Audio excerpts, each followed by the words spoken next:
Hello, friends, and welcome to the League 1 Canada Women's Inter-Provincial Championship. This is your third place game.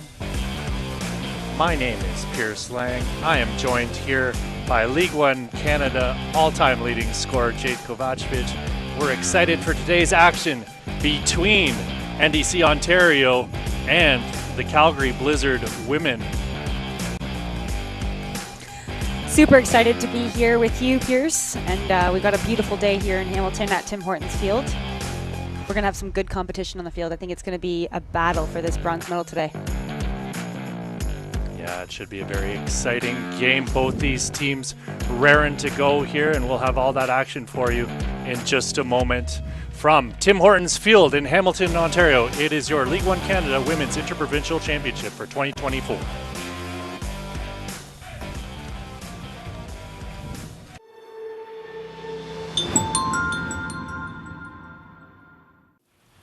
Hey, let's go somewhere beachy.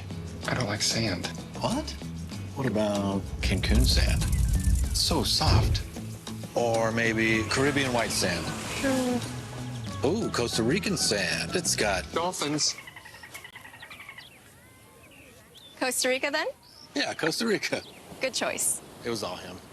With over 50 sunny destinations to choose from, we have a flight for that.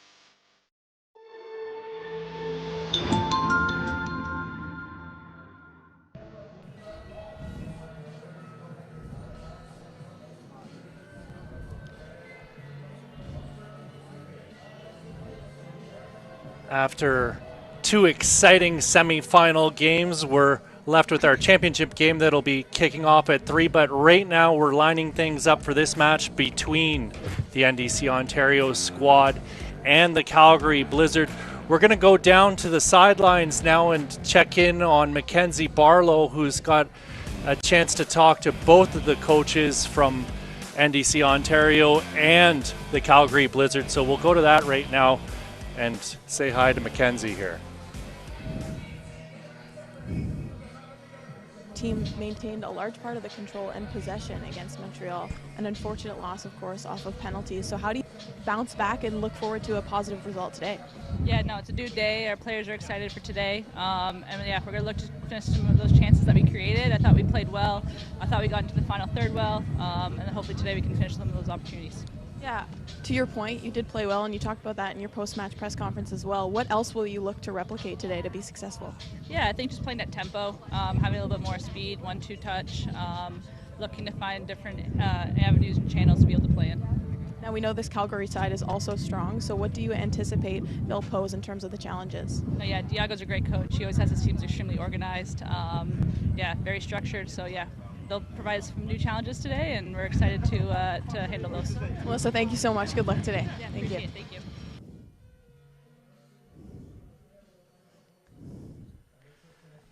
So Jade, you had a chance to watch both these teams perform. We're going to go have a word with the coach from Calgary now. So we're going to do that first, and then we'll come back for your comments.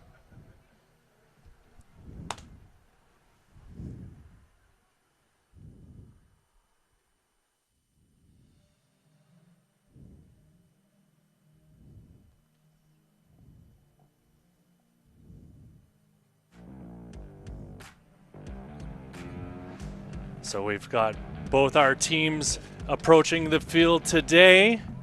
NDC Ontario taking the pitch against the Calgary Blizzard. Jade, I was saying before you had a chance to watch both these teams in action.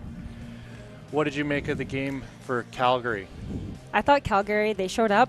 They had a pretty solid product defensively. They had a lot of opportunities to kind of counterattack, but hopefully they will get some opportunities in front of goal today. So now about the NDC squad, what did you think from there? NDC had a lot of opportunities to counterattack, definitely dominated the game, and I think it's going to go head-to-head in terms of who's the most prepared and who knows the opponent best today. We're going to take a chance to pay some bills here in a moment. We'll be right back in just a second.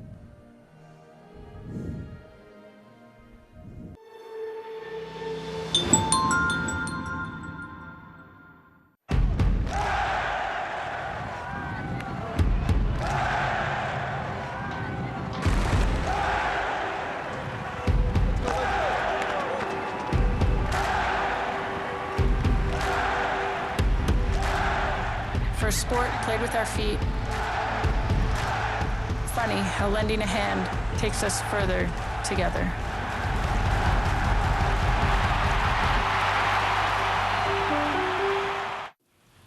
Hey, let's go somewhere beachy.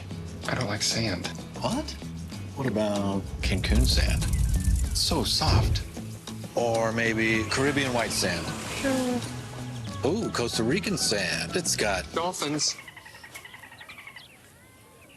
Costa Rica then? Yeah, Costa Rica. Good choice. It was all him. With over 50 sunny destinations to choose from, we have a flight for that.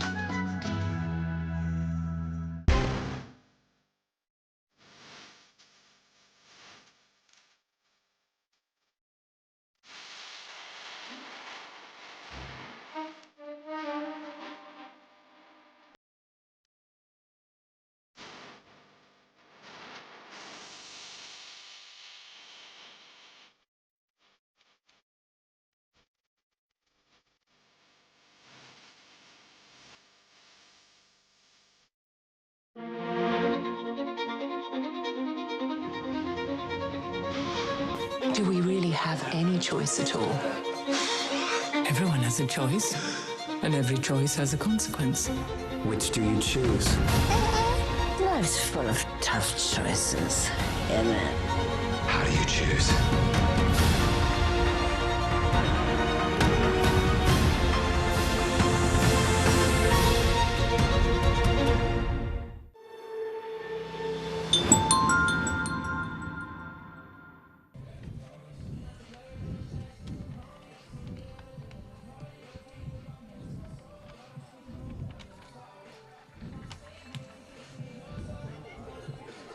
All right, friends, we are back here at Tim Hortons Field in Hamilton for your third place match of this League 1 Ontario Canada Women's Inter-Provincial Championship of 2024.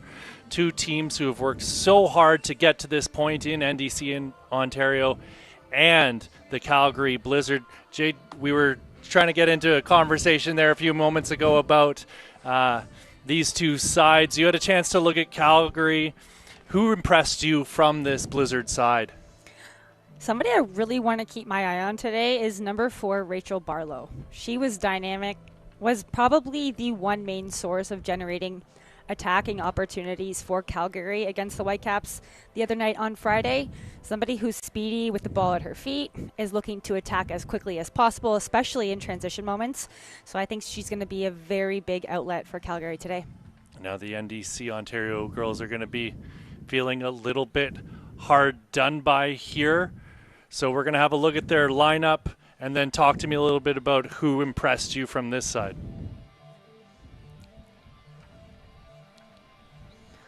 When we're looking at NDC here, you know, we talk about her in pregame, even leading up to this match here. Tegan Melhurst, she's leading this group, has been player of the match on Friday. Unfortunately, you know, they fell short in PKs, but was definitely a very dynamic player in front of goal, created a couple opportunities herself and for her teammates around her. Just unfortunately couldn't put it away. But definitely somebody today who's going to be a threat for this back line in orange. So we're about to get ready for action here. We'll have a quick look at who you've got in the middle today, and that's going to be Nava Rajabi is our referee. The assistant referees are Megan Opatrill and Natalie Berry, and the fourth official is Angelina Baldino. And we are off into the races here in this third place match at Tim Hortons Field. This is Noelle Henning, the keeper for NDC Ontario. She's going to be leading this squad out of the back. I've said it before, I'll say it again, an intense competitor. Her ability to play with the ball at her feet is something that's very impressive. And she's going to be directing traffic. You can see her now telling the girls in front of her where they need to be.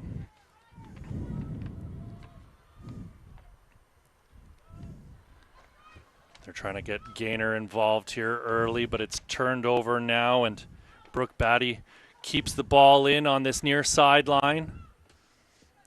Gaynor's on her. She plays it back, and Calgary doing a very good job to work out of trouble right now, but a turnover, and this is a chance now for Tegan Mellenhorst. Top of the box, Mellenhorst lays it off for Bianchin, and Adriana Bianchin goes to ground.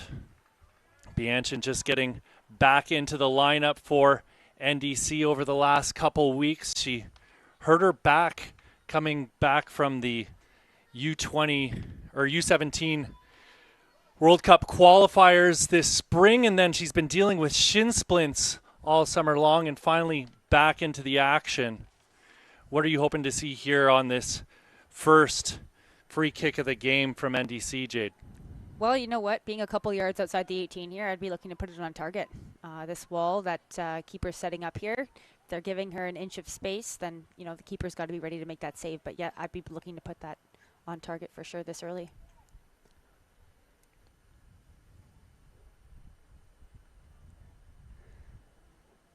Five players in the wall. I'm always curious from the shooter's perspective, is more better if you're the goalkeeper, or would you rather have more or less as the shooter? Ooh. Shot in towards goal. And it depends, you know. Sometimes more can be a little bit of a block for the keeper's vision, right? But at the same time for the shooter, that's more of an object to get around. So it can work in your favor, but also against you. Depends on how you look at it, I guess. This is Lauren Houghton, the keeper for Calgary. She's a Calgary girl. She played at the University of Calgary, graduated in 2022, played professionally in Iceland, so she brings a lot of experience to this side as well. This is Olivia Chisholm playing it back. Ozard back to Henning. Reese Kay with space, and you can see Calgary sitting back a little bit, letting NDC do exactly what they really want to do, which is play the ball out of the back. Ball through for Bianchin, and she's on her horse, but she's beaten to the ball. Cleared by Rowan James, and only gets it as far as Maya Angus. Maya Angus had a fantastic game, I thought, in their first match. Composed, kind of like the orchestrator and the conductor of when the team went forward and when they chose to keep possession and Brianna relax. Gaynor gets the ball across, and we've got our opening goal of the match. Fantastic finish, and NDC Ontario find themselves up 1-0 here in the 4th minute of play. And you know what? That's what they love to do. They love to dominate in possession, as you said here. And when we look at the replay in a second, you know, they're looking to expose teams in behind quickly. Here they look to play out wide and look to cut the ball back. They have so many options inside. So a nice tap in, very well positioned. Taking a lead this early, you couldn't ask for a better start to the game. This is really going to put the pressure on Calgary. They've failed to score in their first match. They're the only team in this tournament, as you heard Mackenzie talking about pre-match, that haven't managed a goal.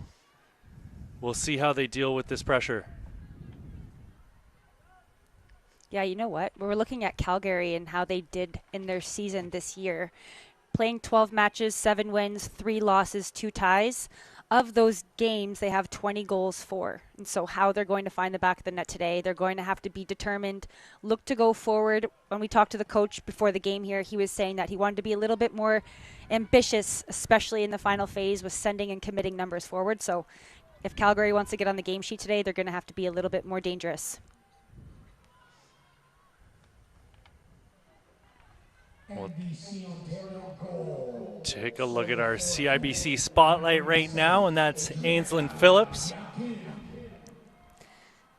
She's the joint top goal scorer for Calgary Blizzard during the 2024 League 1 Alberta regular season and the 2023 U Sports National Champion with the University of British Columbia. So definitely somebody we want to look out for today for a goal scoring opportunity. Somebody that's going to make this game interesting right away.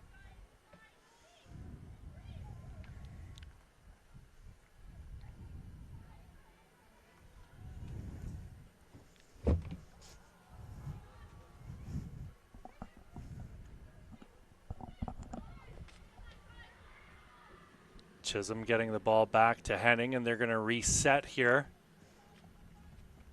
Both these teams play a 4-3-3, but we've come to understand that Calgary are more than willing to switch into a 3-4-3 when needed to, and I know I've seen, at least on one occasion during the regular season, NDC go into a 3-5-2 and try and switch things up. We'll see if they're forced into making some tactical changes here.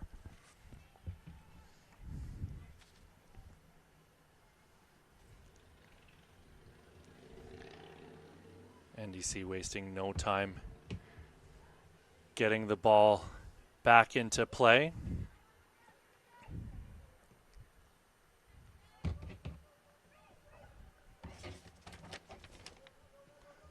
Ball out wide for Donnelly. She was very good coming on as a substitute in the first match. This is Brianna Gaynor. Gaynor working her way into the corner, and a fantastic challenge there by Rowan James.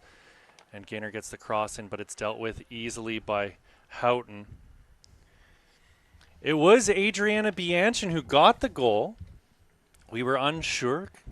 Couldn't see the back of her jersey on the initial look at it, but a fabulous finish, and I was talking about her just moments ago, working so hard to get herself back match fit, and a great way to get engaged in the tournament here.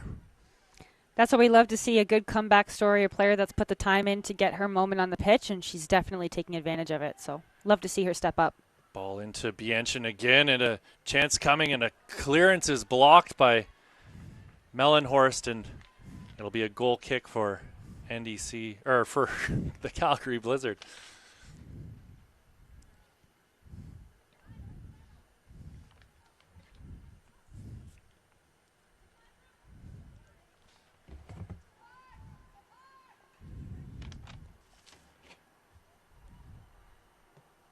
Houghton putting the ball back into play, a big booming kick up towards half. It's headed forward by Ozard.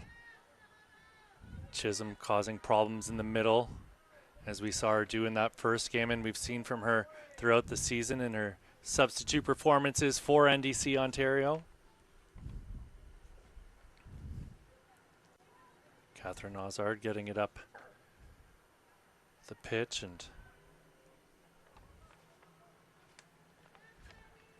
the pressure coming from the Blizzard is forcing a lot of quick passing, I'm noticing here, from NDC, which they're more than comfortable doing, but I don't know if they anticipated it this early on in the match. For sure. You know, Calgary's coming out hot, as we can see here. We're pressing all the way up.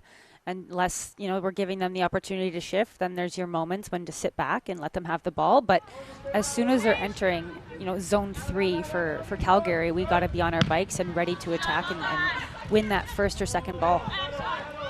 Giving NDC an inch of space can allow them to create some pretty dangerous opportunities.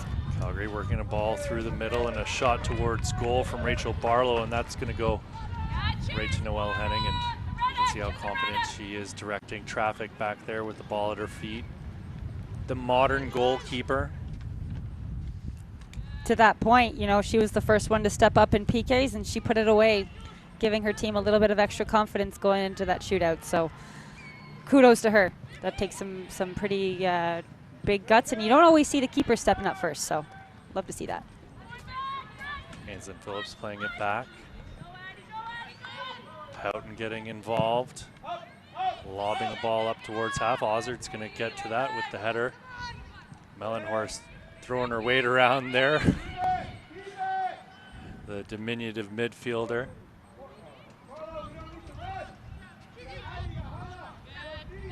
Chisholm engaging Donnelly. Donnelly getting it back from Gaynor, and a turnover in a dangerous spot here. This is Grace Moore. She's found Rihanna Murani. Murani with it out towards the sideline. Back in for Moore. Moore's going to take a shot and have that blocked by Chisholm. Donnelly will play that out for a throw-in, relieving a bit of that pressure. Signs of life here now from Calgary as they have started to work their way into the NDC end, but then a careless turnover, and that's going to be a goal kick for Noelle Henning.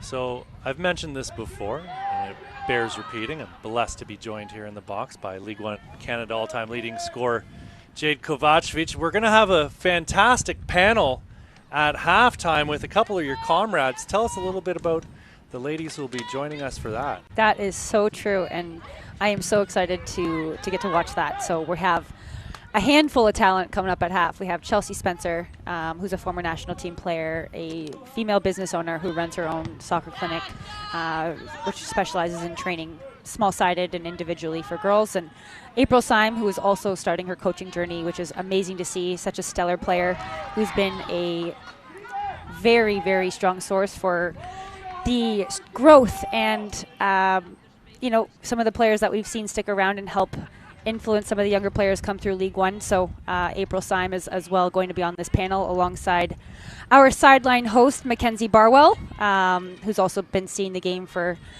quite a few years, but a lot of good talent we're going to get to see. I have to wonder, saying that about Mackenzie, how does that feel? Because you coached her as a kid.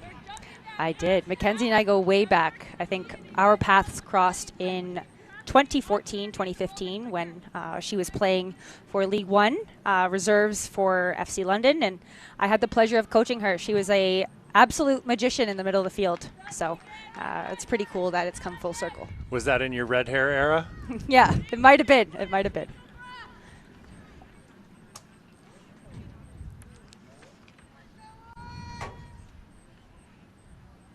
April's such a fun player to watch.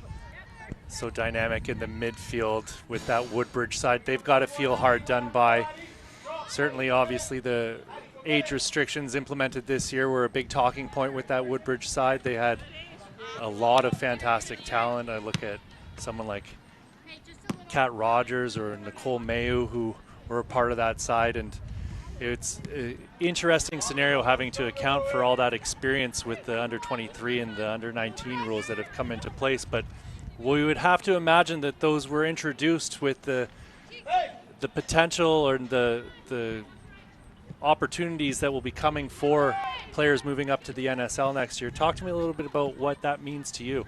I think it's great. You know, we still need a little bit of senior role models in this league, as it's currently the highest league to play in for women, but with the NSL on its way, you know, it's great to have that opportunity and have some older players get their shot, but also get the opportunities for some young faces to get to develop and add to this talent pool that we have coming up. You know, I got to say it finally for here in Canada. I think I'm one of millions that have been waiting for this to happen, so it's exciting to see what happens. And yeah, to have them here today is such influential people in the game for the women's side here in League One Ontario is pretty special. Cross there off the boot of Brooke Batty. No one able to get onto it for Calgary. As they've really cranked up the intensity here after giving up that early goal. Starting to turn the screw.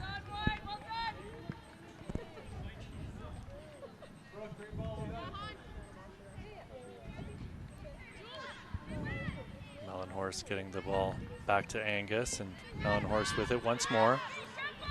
Catherine Ozard, she's looked very steady here so far in the tournament. I've been really impressed with her. She was another one of these young women who got into a lot of matches as a substitute, and we see Bianchin going to ground, and it looks like she's going to be fine. She's all healed up after this long comeback trail. The redemption story we were talking about moments ago. Yes, definitely a player that we want to keep our eye on today. And, you know, as a center back, she can't give her too much space. She's going to make that movement in behind. Secondary and primary movements are some of her specialties. So I'm excited to see how she looks to expose some space. Mellenhorst dispossessed in the middle of the pitch. Continuing to hunt and try and win that ball back, though, and it's going to be cleared up for Angus to escort out of bounds.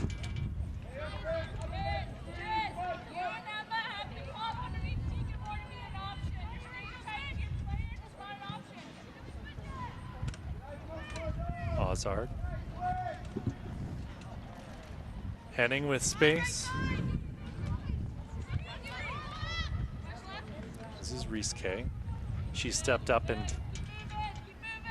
took that penalty at the end of the first half, and just one of those moments of heartbreak for this NDC squad. They hit the post there on the penalty. They hit a crossbar, and from our perspective, it looked like it may have crossed the line off of Olivia Chisholm's rocket from the top of the box.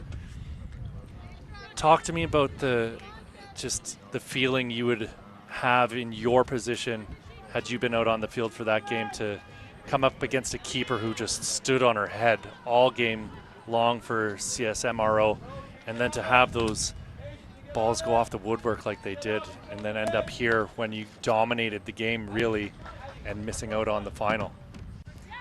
You know what? I think that it's part of the game. It humbles you, and that's why you kind of keep coming back and looking for those results, because like this group had to go through that. It's kind of unfinished business for them at this point, and they put on a solid performance, but at the end of the day, it's, you know, who scores the most goals. And unfortunately, in the minutes that they were given, it just didn't roll their way. But today, it looks like they're wasting no time in trying to dominate and create those opportunities, already having a goal up.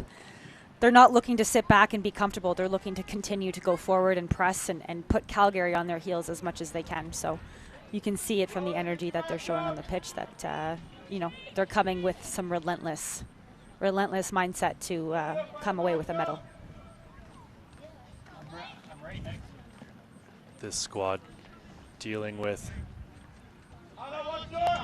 a lot of challenges here at the end of the season, losing so many of their players to their collegiate teams that they've gone to join back in the United States, as all these teams have, but then not having quite the player pool to call upon like we see from the Whitecaps or Calgary in this instance, or MRO did.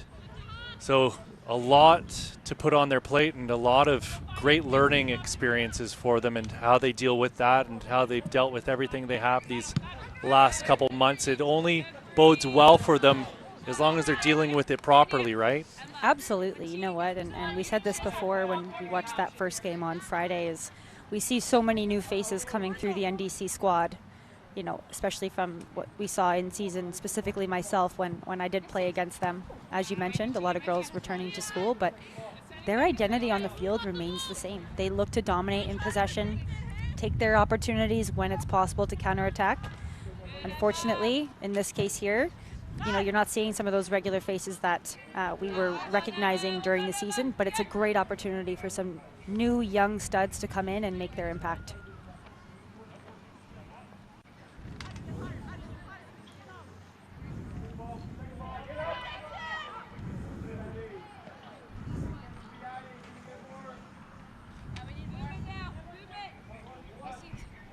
Mellenhorst nodding the ball on, looking for Bianchin, and just a bit out of reach for the goal scorer to get on to the end of.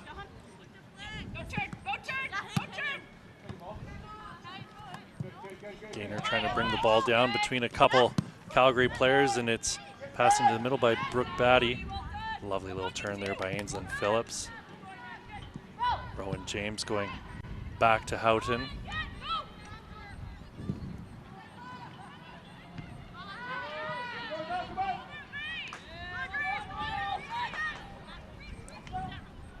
Kay goes back to Noel, and the NDC will reset.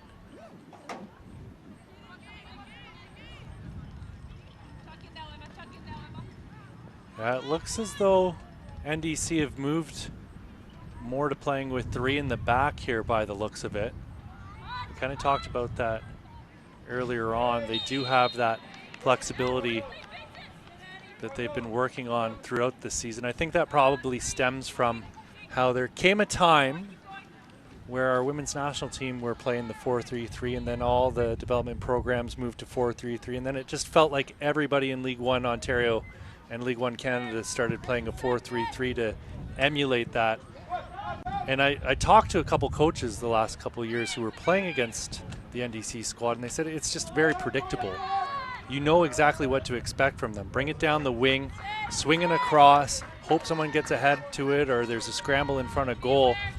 But we saw after that World Cup in Australia, where the women got knocked out in the opening round, Bev Priestman and the Canadian staff go in and make some changes to the formation. And we've seen that kind of mentality spread throughout the program and throughout League 1 Ontario, at least, that there needs to be more diverse tactics. I think that's absolutely vital. Henning getting a hand to that. I couldn't agree more. I think giving your team 1 or 2 different faces is not a bad thing, and it also, from a development perspective, your players are going to eventually leave your environment and move on. Hopefully that they do anyways, into environments that help them grow, but giving them, you know, a different look at the game and how to play the game only prepares them for those environments, right? So having 1 or 2 different ways of playing, I think that's a great thing to have. Call goes against Bianchin there, and some words of wisdom from referee Nava Rajabi on what she'd like to see out of these players as far as discipline goes here. This will be Ainsley Phillips lining up this free kick. Phillips gives the sign and steps into a ball. Looks like it's going back post. Henning rose to meet it, and looks like she got a fingertip to it to push it wide. That was great. What a save by Henning there, because that looked like it might be going top corner. What a well-hit strike. As you see here at the replay, she's positioned well for far post, but struck with some power, a little bit of bend, just the slightest touch to push it wide. I can meet you where the terraces. Right-footed ball into the box. Looks like Batty got a head to it, but unable to direct it towards goal. Clearance gets as far as half. Sideline terrace, like 1-1. Donnelly gets a foot in. Mellenhorst tries to keep it in play, but that's going to be deemed out of bounds for an NDC throw-in. 1-0 here in the 24th minute of play for NDC Ontario. Bragging rights on the line at this stage. We've got our big final coming up at 3 p.m. You'll be on the call for that one too. What's your expectation from that match, Jade? You know what? I think that we have some top talent. We have 2 different styles of play coming head to head, and it's going to be electric. I'm super excited to be here in person watching it, and I think we're going to see a lot of goals. You think? After that fantastic performance we saw from CSMRO's goalkeeper, you're confident that they're going to test her even more than NDC Ontario did? You know what? That's a great point. She was phenomenal, like a cat in a cage, not letting anything past her the whole time. And when you play against a keeper like that who's so springy off her line, you can do nothing but respect the fact that she's phenomenal. So she was a huge component to CSMRO being in the final, I think. And yeah, she's going to have to be on fire again, because we saw some very dangerous players in play from Whitecaps on Friday night. Who stuck out for you in that Whitecaps match? I'd say Jessica Di Filippo, the 2 back-to-back goal scorer. You know, you give her an inch of space, she's going to turn and either try to chip you, send it where you're not. So a player to watch for sure.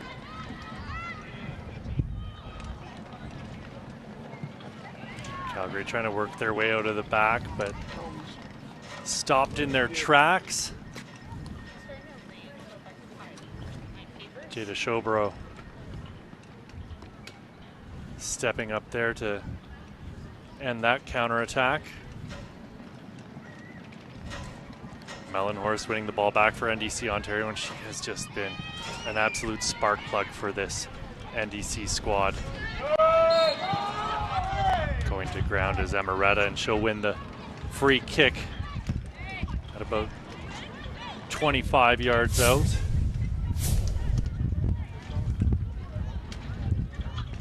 Question for Trying to use the markings from the football field to guesstimate the distance here. I feel like I'm pretty close. I think you are. They're still there slightly, but they did a good job cleaning this field up. We heard from quite a few players yesterday after they were walking off in the tunnel there that they were thrilled to be playing at this stadium. They loved the pitch. They thought it was beautiful. And they think that it adds to the atmosphere. And truly, when you walk out there and you see how big this place is, it really does. It's got to be a very special feeling for a lot of these young women to be out there and play in a facility like this, designated dressing rooms like they have, because certainly at the lower levels you don't always get that. Yeah, I'm just trying to figure out, like, I mean, how to, like, we could have them, could we have them facing, if you face this way?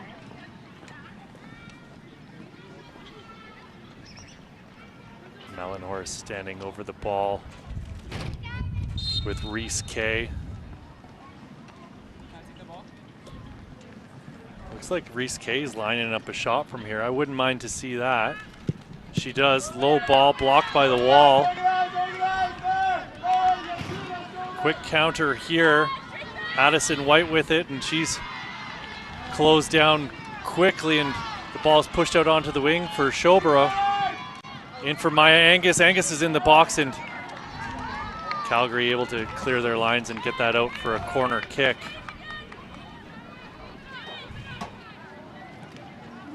You can see that wind blowing the corner flag over. We expect it normally going the other direction coming off the escarpment, but as I look out into East Hamilton here, I can see a couple flags in the malls and stuff, and it's whipping around all over the place, not just here in the stadium, coming off the lake. That ball through the box and misses everyone.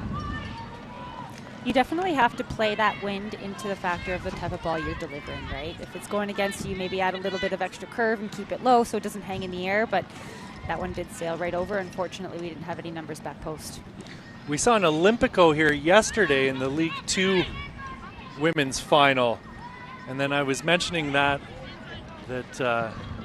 Borges scored one in the CPL final here last year. I'm hoping we see one here today. Maybe they've been listening in on our conversations here, because it's definitely doable. Get that shot. He turns to an empty stand.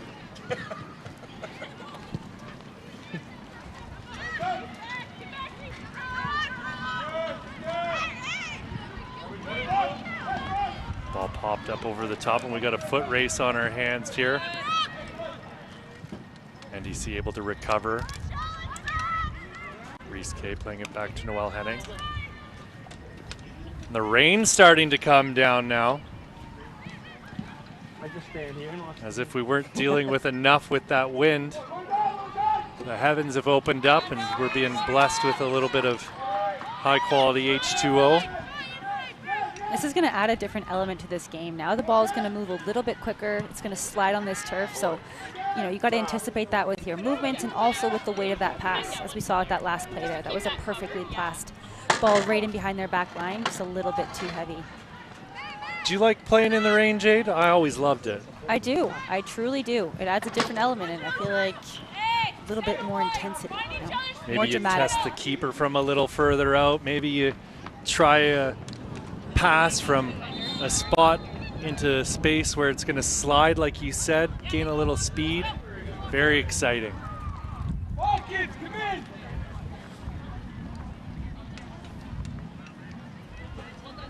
Sounds like we had a crack of thunder there. Both teams heading towards their benches right now. Isaac, is there anything? Looks like the officiating crew are going in for some advice.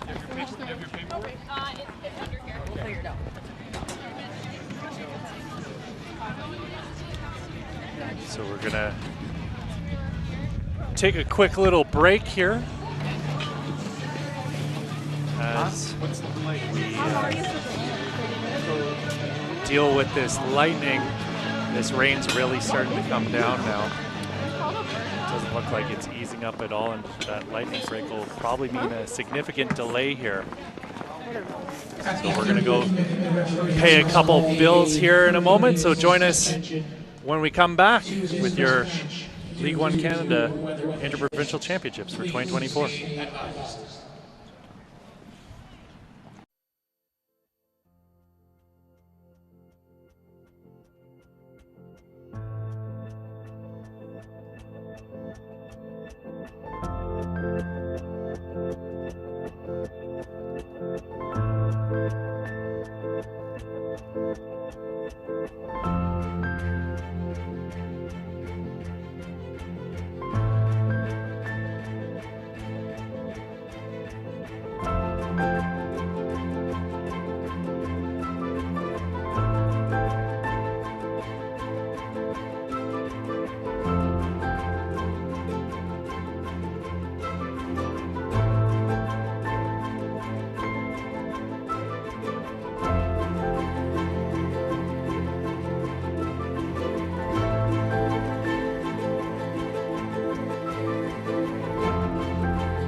Hello, friends.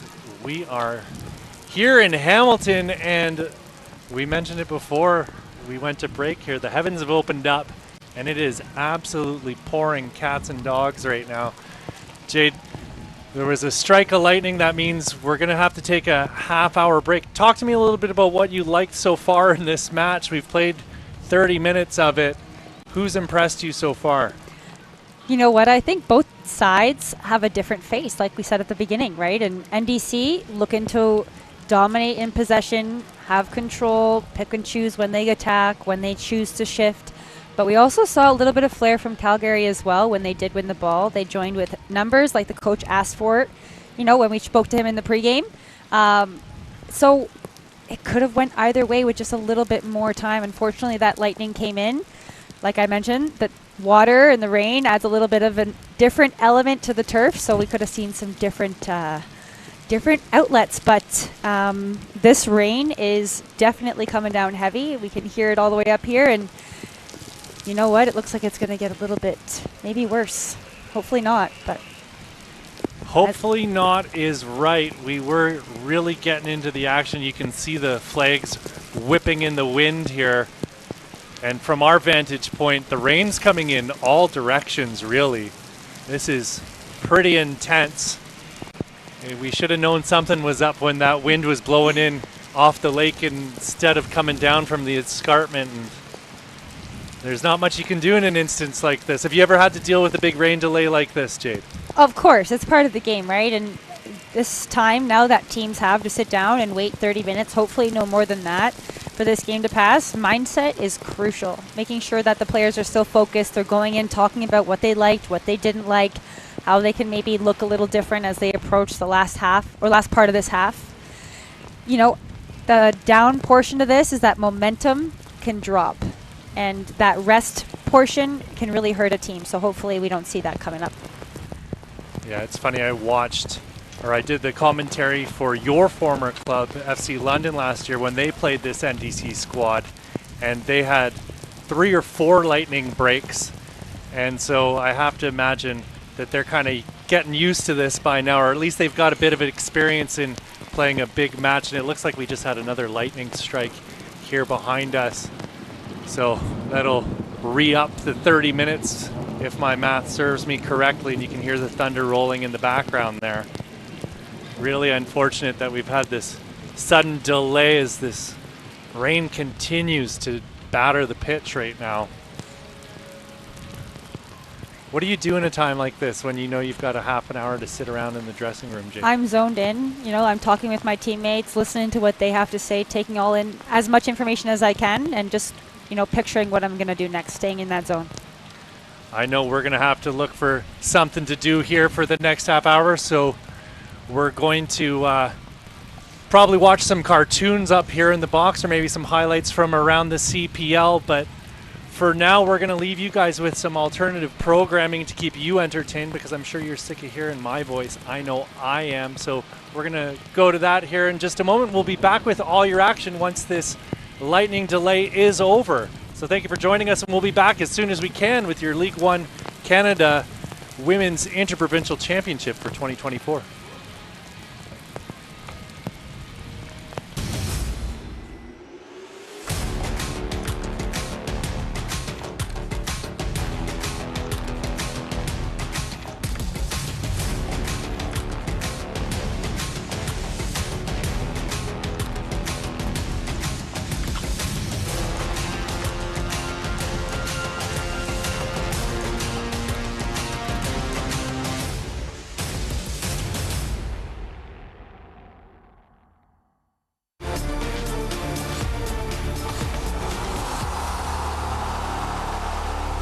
Daniels and Calgary in the double pivot. Timoteo, Lockery, Nimick, and Ferrazzo, the back line unchanged from both Nick Ledgerwood and Patrice Geyser at halftime. A mistake from Calgary sends Telfer forward, and Ryan Telfer's goal-scoring form continues. From the top of the box, he picks out his spot. That is now 5 goals across all competitions. His excellent form for club and country continues, and that is a huge sign of intent from the Wanderers, seeking their first win at the Wanderers grounds this season. Well, we're talking about over brilliance or error, and an error here by Shaw, who tries to lay the ball back to Trafford. Not good pass, and Telford jumps on it. And he has every chance of being player of the match too if they can survive the next 10 minutes. Becca, can they survive? Folks pinging around in the area. My goodness, what a strike! And they can't survive. There's nothing Irving can do about that. David Schwanier. The entertainment value is absolutely top drawer, I gotta say. And what a strike that is. Just inside the box, he hits it about as sweetly as you possibly can. And talk about the goalkeeper who's been as good as he is, that's unstoppable. Just an absolute rocket to the top of the net. Oh, the technique was brilliant. Crisis averted. Now, here's Mukambilwa showing a little speed, a little determination. Bose. Oh, Bose is going to take it on. What a goal! Zach Bose in the final minute of the first half decided to try his luck from distance, and it arrowed into the bottom corner. Bose, the scorer, Yesley clutching it out, and the Tritons have the lead in the capital. Where did that come from? Here we are thinking that just want to get into halftime. And then Bilbao just puts his head down, sees a space, starts running. To control possession, Berhalter.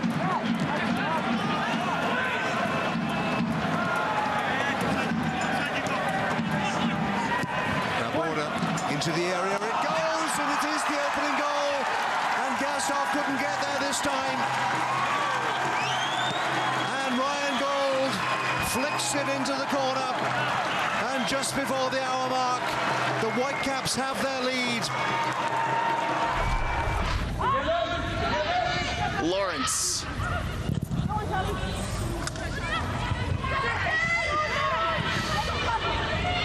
Well, Australia doing themselves no favors. Must be taken by Vienne.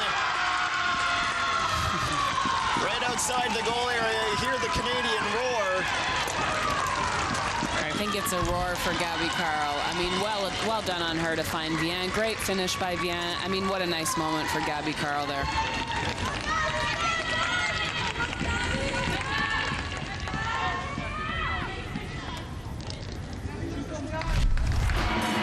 Eager to score.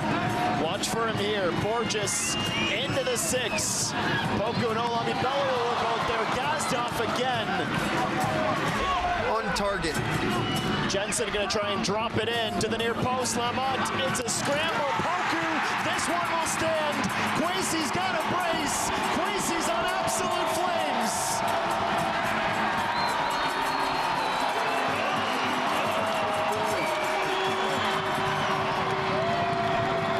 That's a confident striker. Just in the right place, right time. Knowing where that ball's going to fall and making sure that he's going to be the first one to get on the end of it. Patient possession. Campbell. Faria. Trying to get away from Moret. Surasau chips it for Antonoglu. Across the ace, a goal. It's going to be the equalizer. It is the equalizer now. Fantastic double save. Initially from Nate Ingham, but Safwane Mla.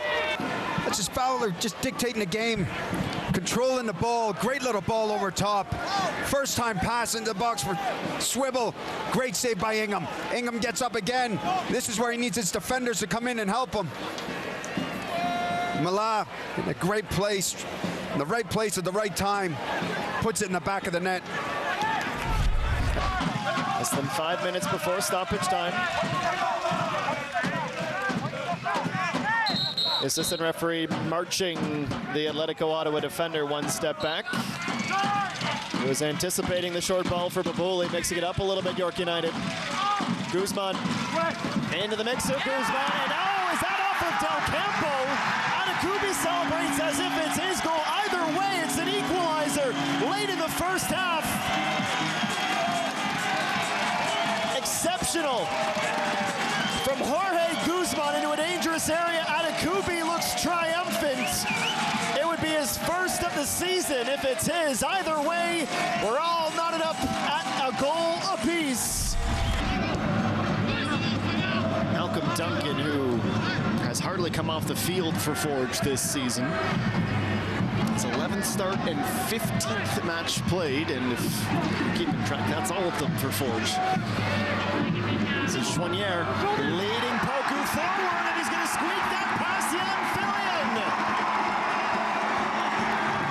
Exactly 15 minutes into the match, and Kwesi Poku is up to 7 on the season. They had 5 guys back to Forge's 4 and 3 in the box. Nobody picks up Poku as he runs across the back line. Dan Nimick there really needs to get tight as that run comes across, and he doesn't, and Poku slips in and puts it by Jan Fillion.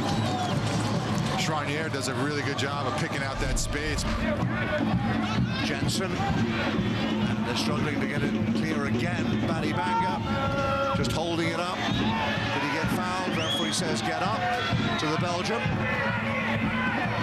Maybe a chance for a counter-attack with Fry. And now Vitari will hit him from here. Vitari! Oh my gosh! A said you'd hit it from anywhere. And Gabby Bitar does not disappoint. And that was an absolute thunderbolt against the run of play completely. Forge dropping off here. Should have put a little bit more pressure on him, knowing that he likes to hit it from distance, but they don't. And he's not going to take a second invitation. He's just going to absolutely smash it.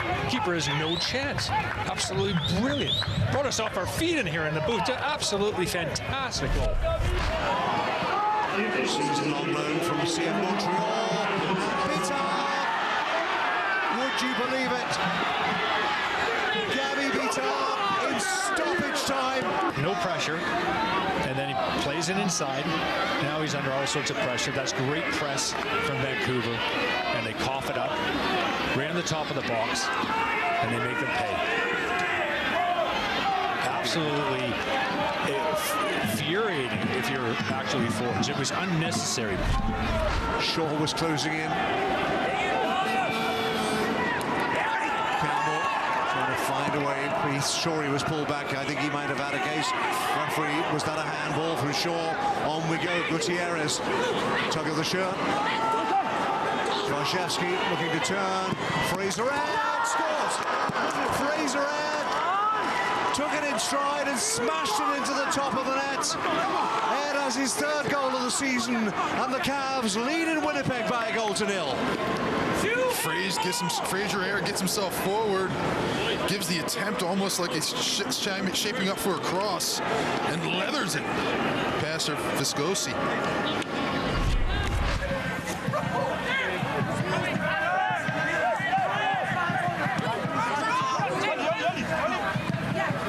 Bassett connects with Sissoko.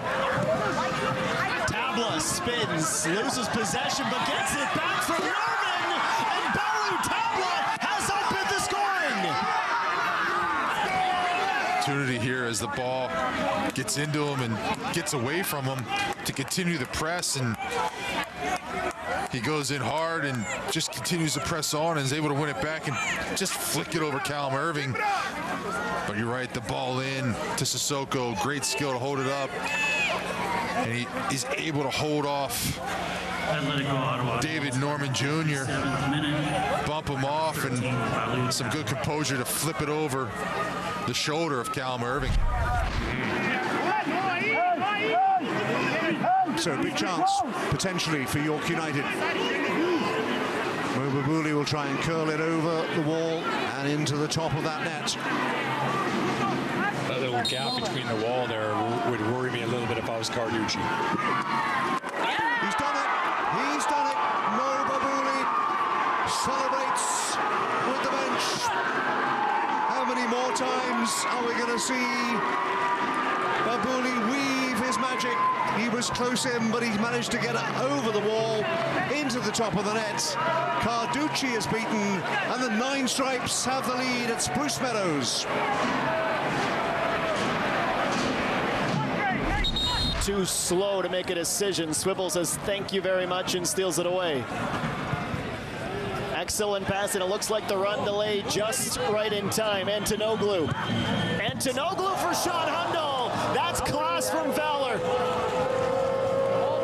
Delicious ball and no hesitation on the finish for Sean Hundal, who smashes that home maybe a yard away from goal.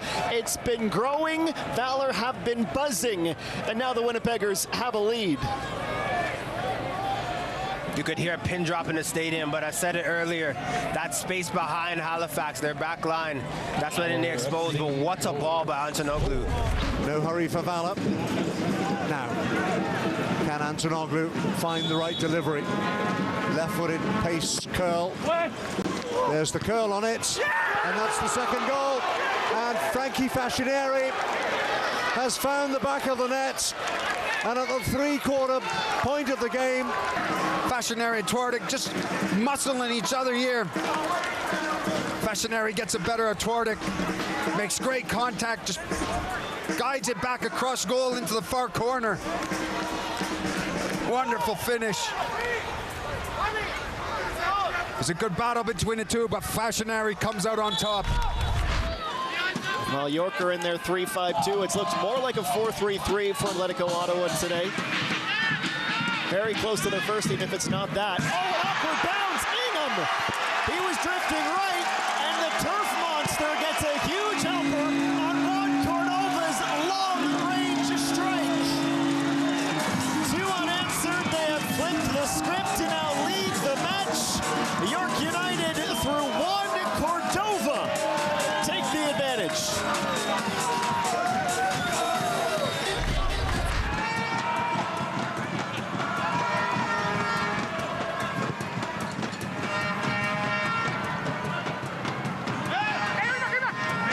Step by Dante Campbell, and then he steals the ball. Here goes Sean Hundal opening up his stride. Antonoglu has Akers. That's where the pass goes. Cuts it back onto his right foot, and he's going to sneak that past Emil Gazdov. He has been the setup guy all season for Valor, but with less than 2 minutes before first half stoppage time, Themi Antonoglu has his first for VFC.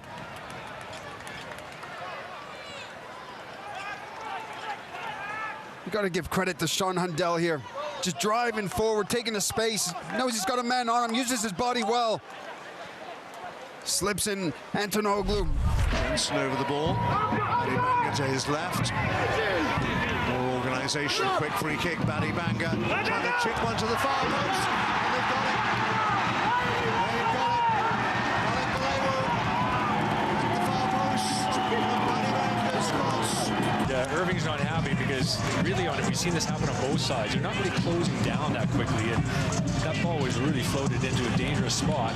Very difficult for the goalkeeper to come for it, and then in the end can't keep it out the back of the net. Nice header to the near post. But not enough pressure, not enough will to want to close down the crosses, and Irving's upset with that. Mabuli again, air underneath it towards the back post. Keeper didn't get there. It's the opening goal. And Marki Wojciechowski unmarked at the far post. Heads the home team in front. And Filion will want that one back. He began to come. That early surge from Forge in the opening minutes, planting a scare for TFC, who have dominated possession and tempo since.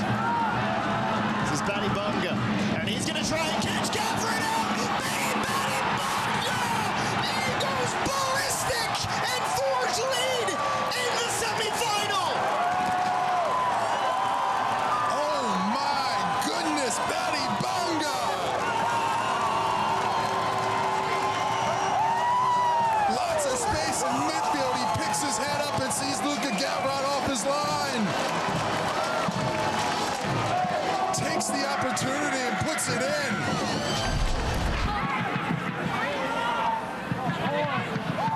Another interception there from DeBrienne. Reading plays. Tabla sprinting right at the center. Baxtel can't ball a howitzer off the post. Following up on his own rebounds.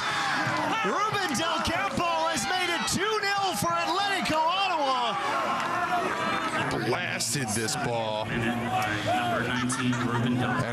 as a goalkeeper, you hate this because that ball is blasted. You'd go for it, try and react to it, and the ball bounces right back into play, and you're out of position. Falls right to the attacker, and Del Campo puts it away.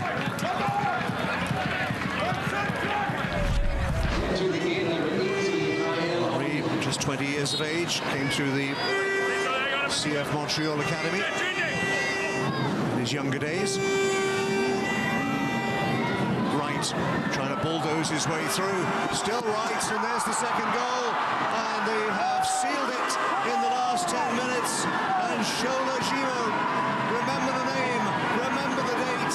He's 16 years of age, and he scored his first professional goal, and probably all 3 points for the Nine Stripes in Cavalry.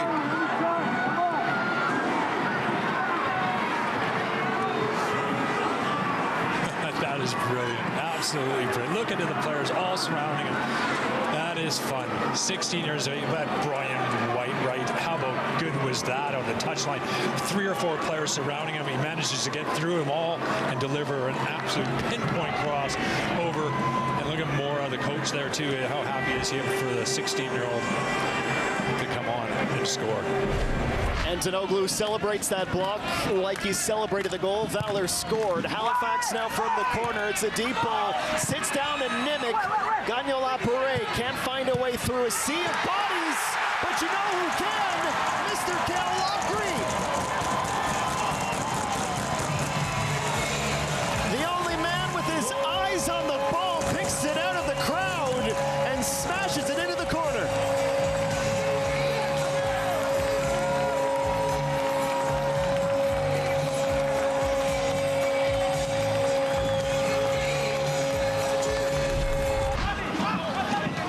But there's probably 20 minutes to play, maybe more.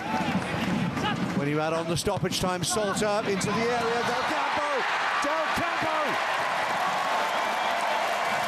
2-2 in Ottawa.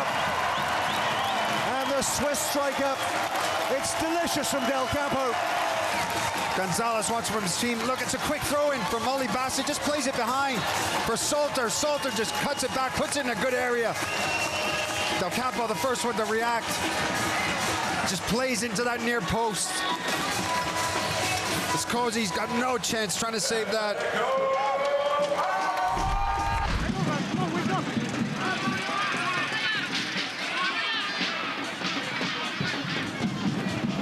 Babuli slips in behind Salter. Babuli turning, firing. It's another ricochet.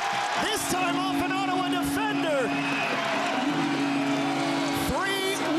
York United lead the league leaders, and these could be 3 pivotal points in this incredible ascendancy up the league table.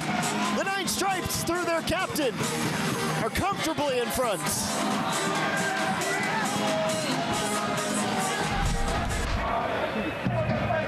Forge pressure finally rewarded from an unlikely source. G trying to turn provider, and Diaz, Buero Diaz, has put Vancouver back in front. 2 shots on net, 2 goals. Again, wide play, not doing enough to engage that cross, and you have to do more. For me, the goalkeeper's not going to be happy with that, letting that cross come in. Being able to pick out a player, making a run into the box, and have to tidy finish under pressure. Really tidy. Getting that pressure from the defender, slots it in. Another unstoppable finish.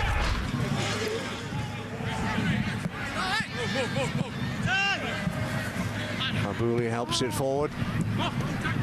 Mabuli again, all action, having a really influential game. Wojciechowski into the area. Wojciechowski, shot charged down, second time goal. Juan Cordova sweeps it into the back of the net, and just before the hour mark, York United double their lead.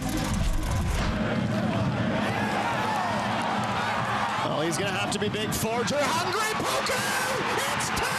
Kwesi Poku! 2-0 for Forge, and the match isn't even 14 minutes old! It is absolutely shambolic for TFC! Wow. Chouanier getting to the end line. Poku making the near post run.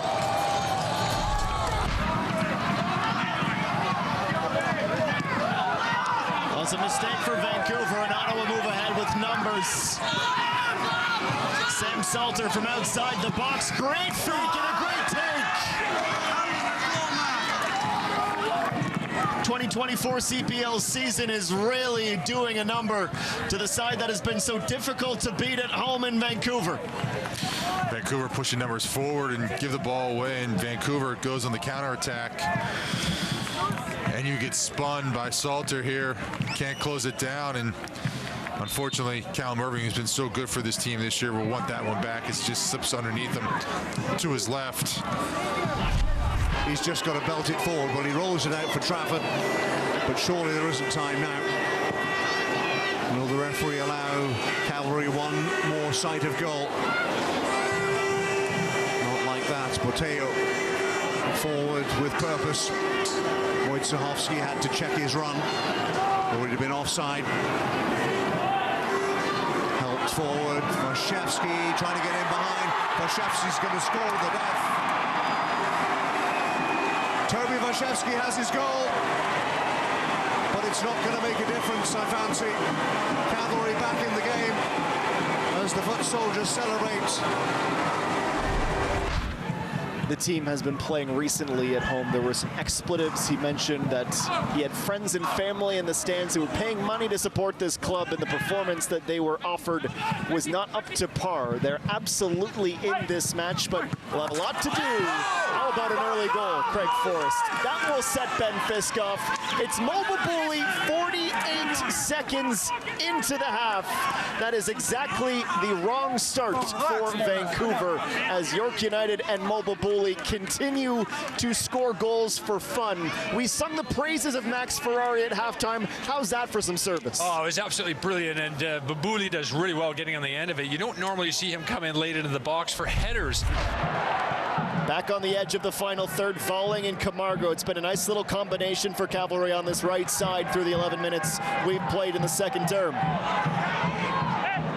Camargo across to the spot. It's headed on, and Dan Klopp has opened the scoring.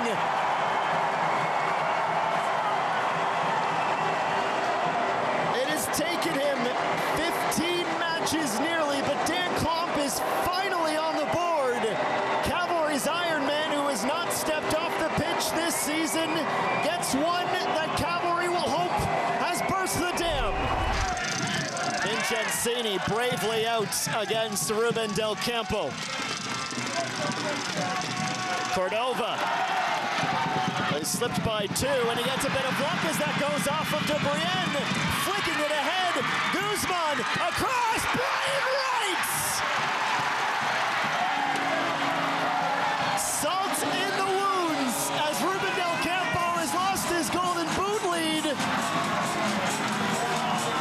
Brian Wright has a fourth. Ottawa are going to lose this game.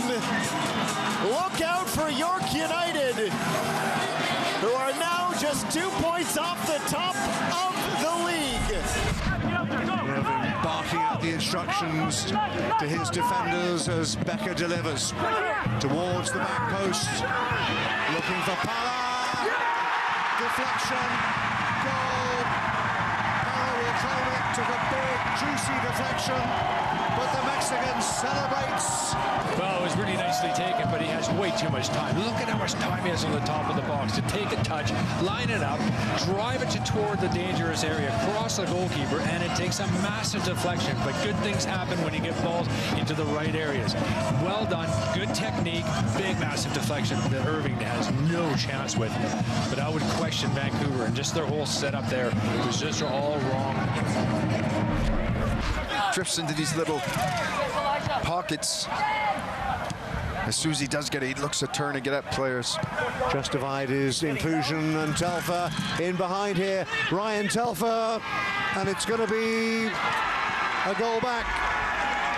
It is, in the end, Giorgio Probo from Telfer. And Halifax Wanderers have finally broken through to the delight of their travelling fans. And maybe there is yet another twist in the tale. You know, offensively, I love that near post run and getting people in front of that guy and being able to flick it on if the service is right.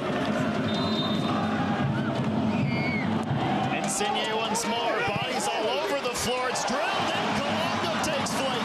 Not clear to Wusu. He snuck it in. It's a bit of an underwhelming finish, but DFC certainly won't care. John Herdman and his staff are on the field. That's how much that goal means to him. Pongo makes a really good first save here. And Gorey.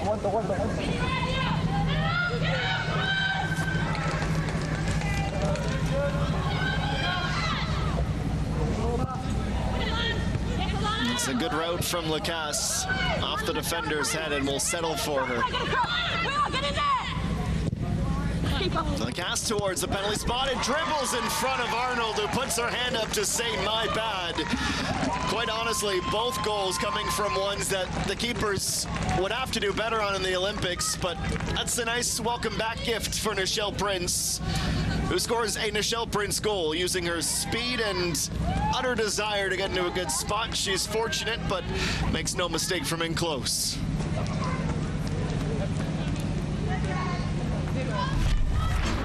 David with some juggling keeps it between the lines. Now Tristan Borges. Borges in for Kwesi Poku, and that's an excellent finish. Kwesi Poku, who's no longer a new number 9, he's one of the best number 9s in the Canadian Premier League. His 5th goal of the campaign, level footing, just a couple of minutes in. Such a fast start. I even said hello to Jimmy Brennan yet. Jimmy, good second half to you. Counting down Vincenzini's 6 seconds. Garcia. Campagna stabs it forward. McDonald deflects it off of Caden Martin-Perreault and gets goal side. Grady McDonald, Alejandro Diaz, an equalizer. Halfway through stoppage time, that's a huge goal for BFC. Grady McDonald, a teenager, to one of the best to ever do it in the CPL. A goal apiece, and it looks like a point apiece here in Langley.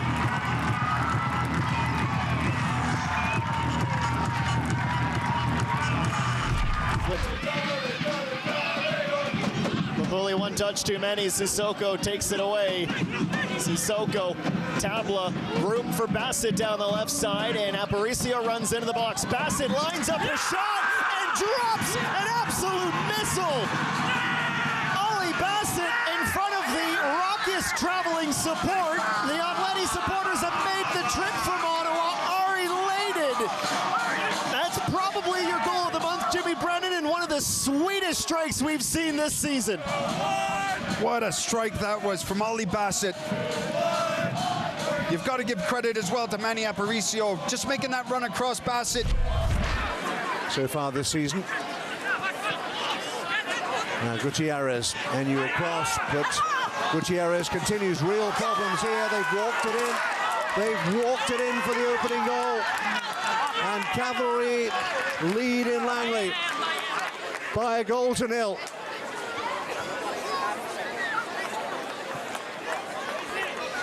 Misplay there by Alan Enyu.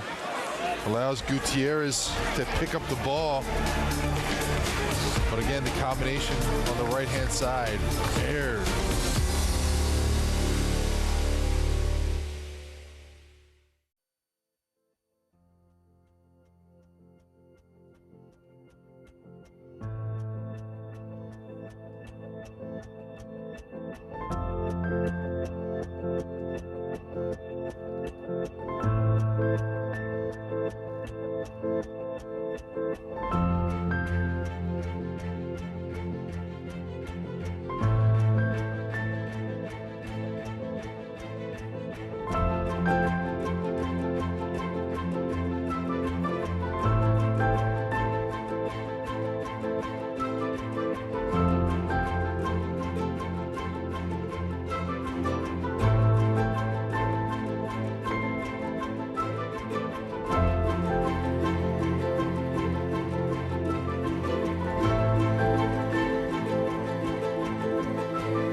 We call it the beautiful game, where artistry leaves you in awe, mixed with emotion that grips the soul. It spans the globe, connects the world, bridges languages, and creates a bond that amplifies unity.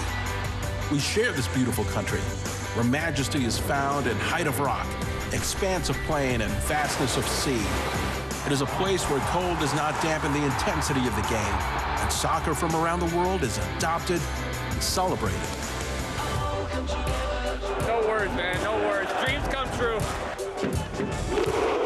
We are a nation of beautiful people, where we and us come from around the world, each a vital part of the colorful fabric we call home. It is a country that has a new common language, with different dialects translated by the strategy of the game.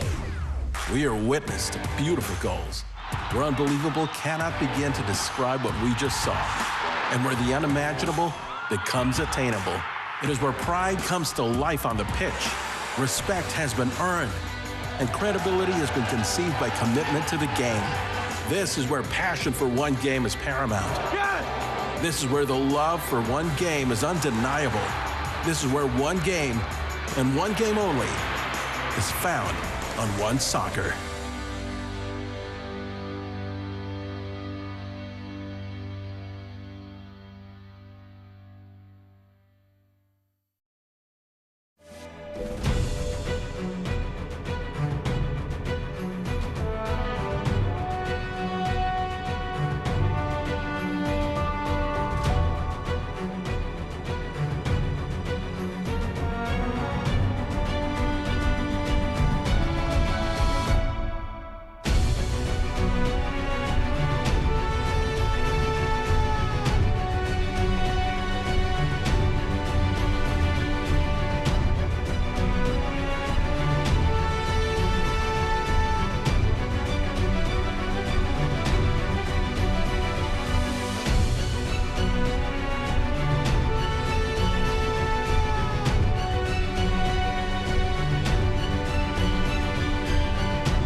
We call it the beautiful game, where artistry leaves you in awe, mixed with emotion that grips the soul.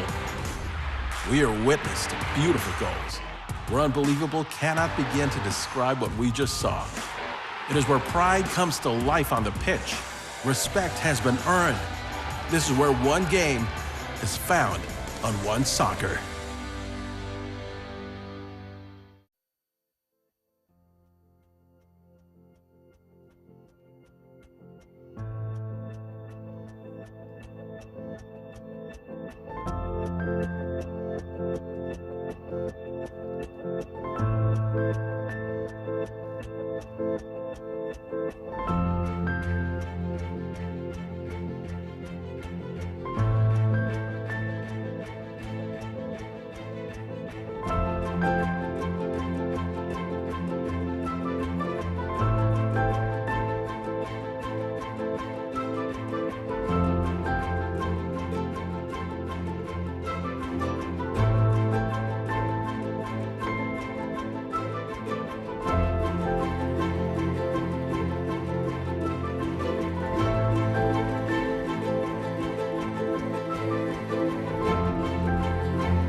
Chouanier wanted to play it inside. Antonoglu had to keep his eye on the ball, and Poku's in again here.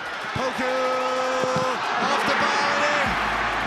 Quasi Poku has a brace. The real transition was becoming an attacker, and then becoming a left back. I've always thought of myself as an attacker. I was an attacker before I joined this team, and when I joined this team, I became a left back, more of a defensive role. So it's kind of just going back to my old ways, if that makes sense. It wasn't much of a transition as what people think, and I think the only people that are surprised are, the media, fans, but I think me, family, coaches, teammates, all know what I'm capable of. Borges in for Kwesi Poku, and that's an excellent finish. Kwesi Poku, who's no longer a new number 9, he's one of the best number 9s in the Canadian Premier League. When I got moved to striker, I believed in myself, and I knew that I could be in talks for a Golden Boot race, and I know I could be in contention for a Golden Boot race, but when I first signed, probably not, because I was aware of my role. It feels so much better to have success at home and have the games I'm having at home in front of a home crowd, but more importantly in front of my family. I think they motivate me to be better. I think one of the things I do when I first come to the field is kind of look for them and, blow a kiss or give a wave, and it's just a really comforting feeling to have my family there, and it really keeps me going. This group of guys have played at high levels. We all have a confidence and belief in ourselves that we can play against top teams, and we know they have quality, but we know that we have quality as well, and we're just ready to go for the next leg.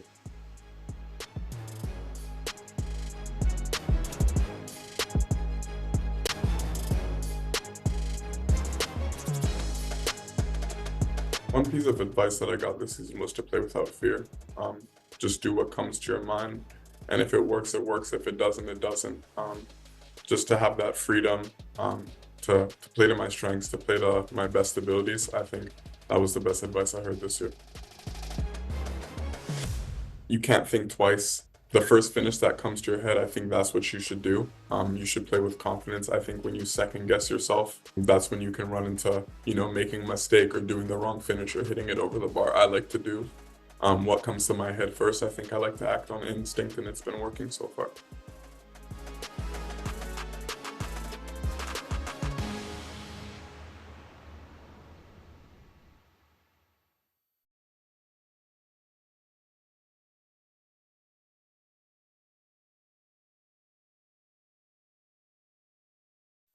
A new era for Canadian soccer begins today. Experience the emotion of every match. Watch all the highlights, the breaking news, the best debates, and analysis. And all the information about the Canadian stars playing abroad.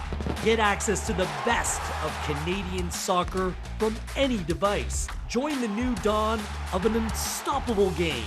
See the rise on onesoccer.ca.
Gatorade, with electrolytes to help replenish what's lost in sweat, carbs to help fuel your working muscles, and fluids to help you hydrate. Scientifically formulated so you never stop competing. I do this for my town, my time, my time. None of you people can tell me to stop. Rehydrate, replenish, refuel. Gatorade. Degree, 72-hour non-stop protection. Antiperspirant with motion sense. Tested to the limit. Degree, keeps working when others stop.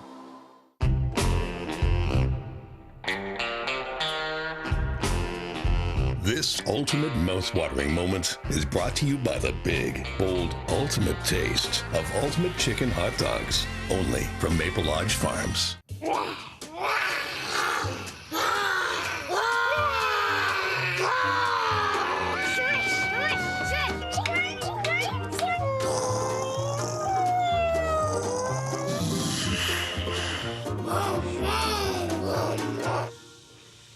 Power doesn't sound like it used to. The all-electric ID4 with instant acceleration. Electric feels good. Volkswagen.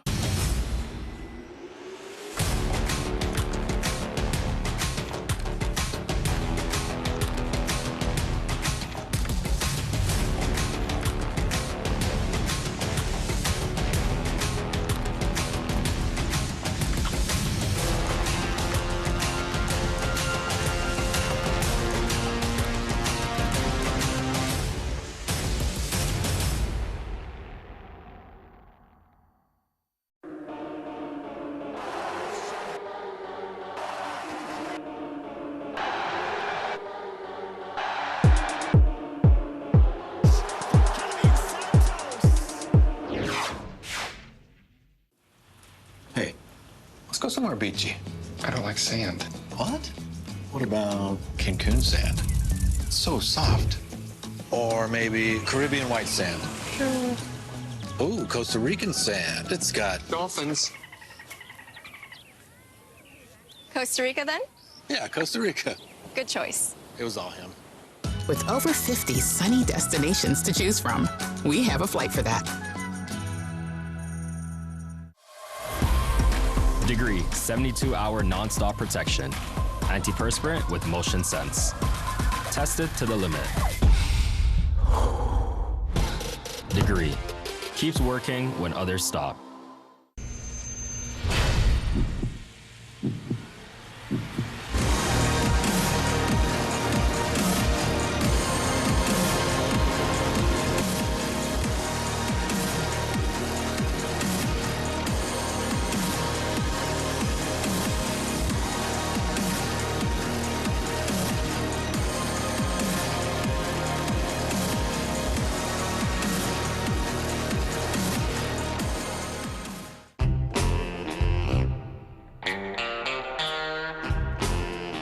This ultimate mouth-watering moment is brought to you by the big, bold, ultimate taste of Ultimate Chicken Hot Dogs, only from Maple Lodge Farms.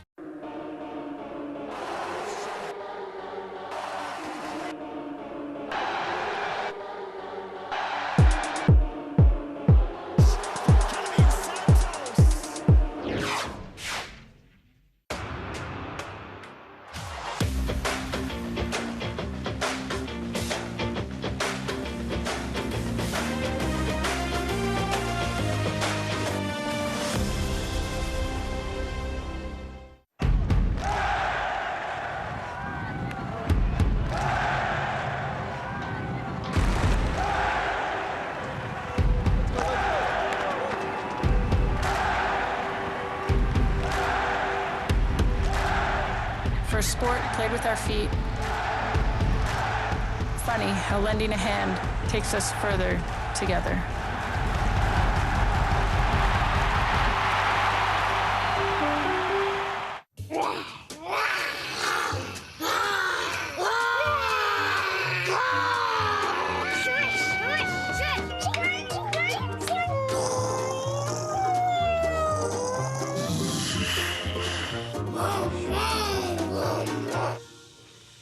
Power doesn't sound like it used to. The all-electric ID4 with instant acceleration. Electric feels good. Volkswagen.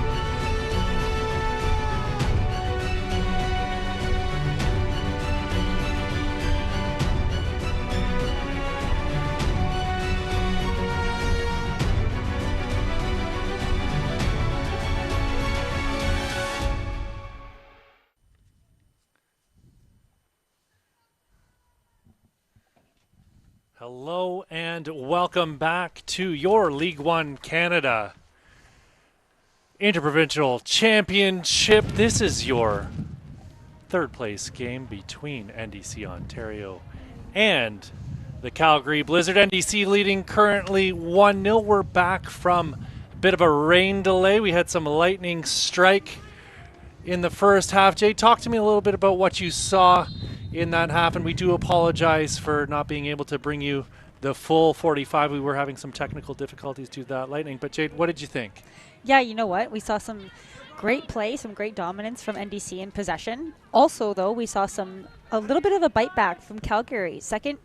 Later in the first half, that second back out after the rain, we had some good attacks, some great opportunities. We saw a little bit more urgency from them as well in their decision making. So I think it's going to make up for a pretty entertaining second half here. They're really struggling to connect the dots in the final third, it feels like, though. What do you want to see from them as far as that goes? Because they've made some substitutions. They took out Brooke Batty and Grace Moore, and coming into the match were Kelsey McDonald and Kaylee Major. Do you think those substitutions are going to be pivotal here if they want to get themselves back into this match?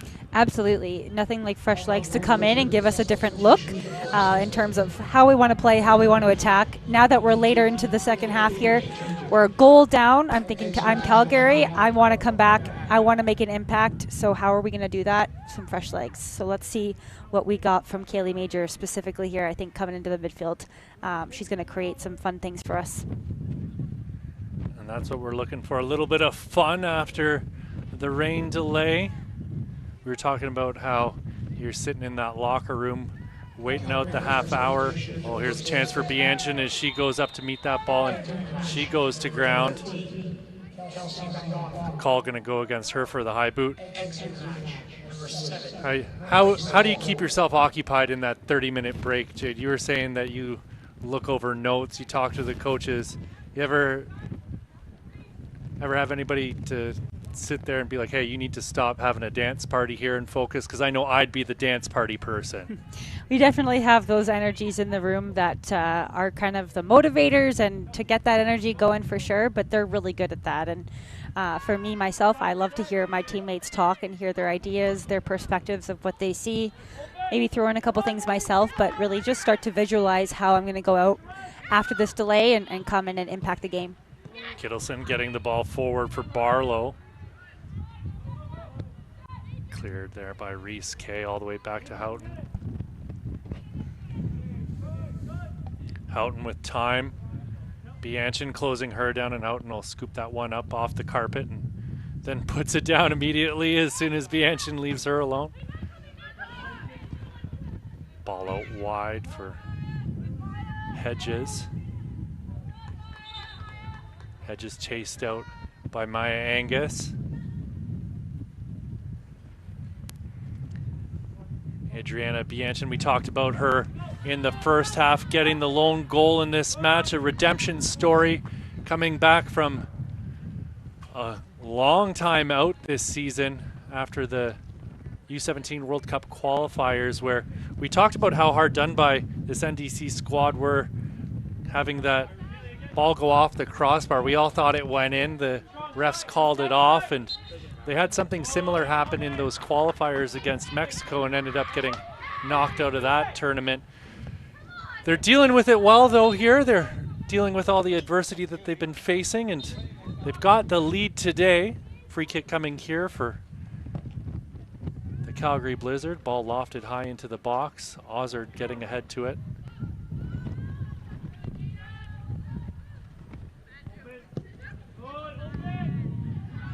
Hedges now. Out onto the wing and played forward by Rehanna Marani. Angus will play it back for Ozard. Ozard's found Henning.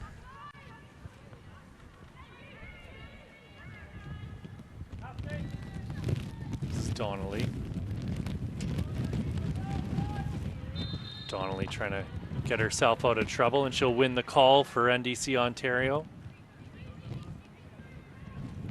Gorgeous day here in the ambitious city all of a sudden. Hamilton, Ontario, and some ambitions from these young women as they look to take the step to the next level. Here's someone with the ball, Noelle Henning. We mentioned it a couple times over the last few days.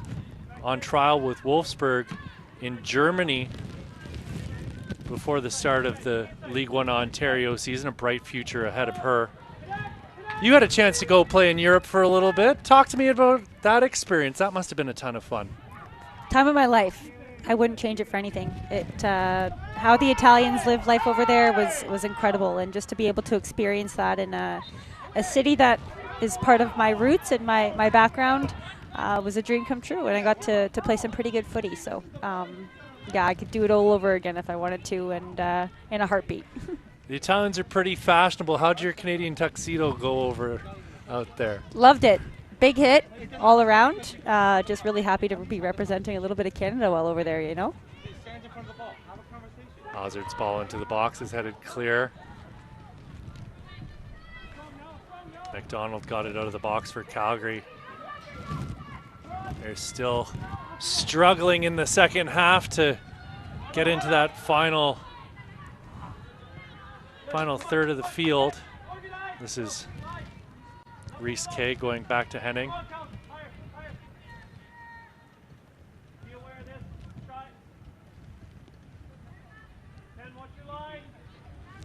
We're really seeing NDC settle in here with their possession. They're in no rush to change anything, you know, about the status of the game. It's really all about how Calgary really wants to come and approach NDC, put a little bit of urgency and fire under them.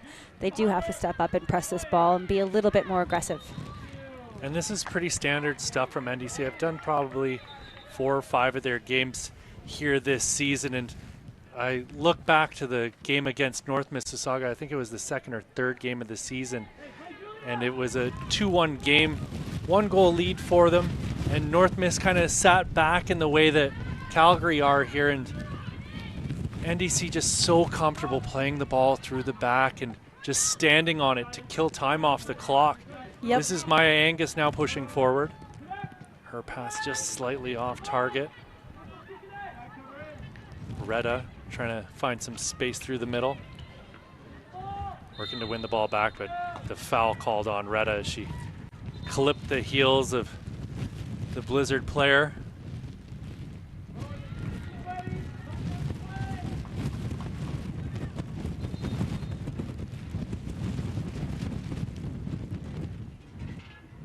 Calgary will be forced to start over again as our referee, Nava Rajabi, wasn't quite ready.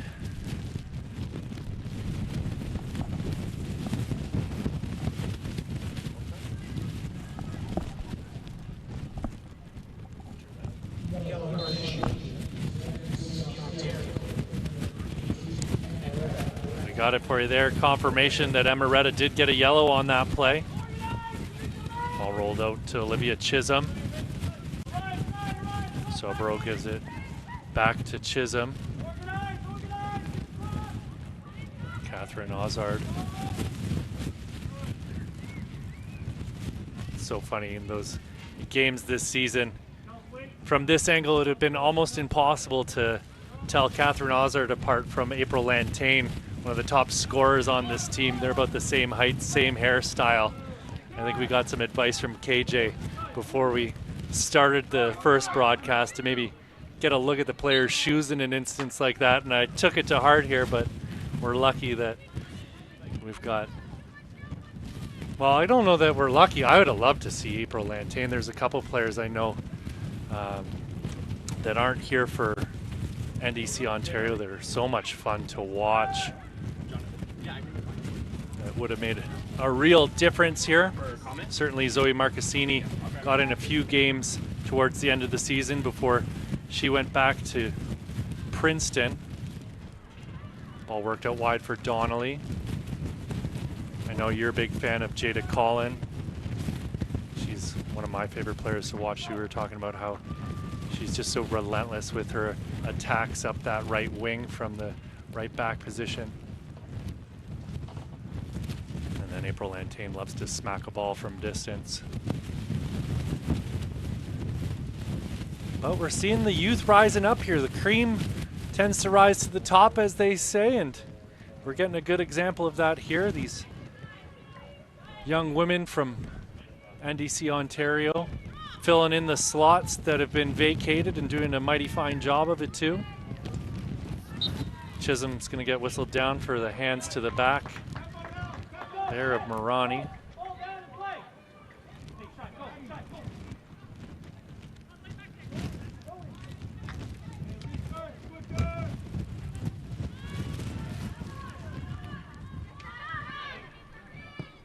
This is Kittleson.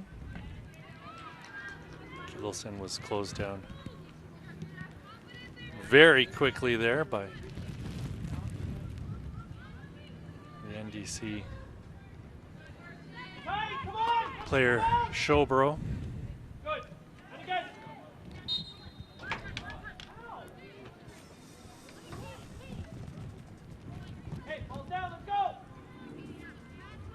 Catherine Ozard playing a square ball over to Reese Kay. Ozard gets it back from Mellenhorst. Some really beautiful interchanges and some movements between NDC midfielders. They're just so disciplined. It's very impressive for players of this age to be playing that caliber of football right now, like we're seeing from NDC. Comfortable on the ball, looking to shift and play into pockets, but not rushing anything forwards, just really happy to keep possession. We love to see that. I've got to say, the one thing that's impressed me over the last couple years, especially watching the women's game at youth level, is just the confidence we see from the goalkeepers playing with the ball at their feet. Over the last 3-4 years, it's just elevated to another level now, as though they're playing that Manuel Neuer kind of sweeper-keeper position that we saw him really institute into the game several years ago, and now it's just become kind of commonplace. But it's wild to see it at the U14 and U15 age groups now even. It should be taught from a very early age, giving those keepers confidence, right, to play in high-pressure situations, and what a tool it can be for any team just to have an additional player back there to help, you know, keep possession, build up, range of passing, all that jazz.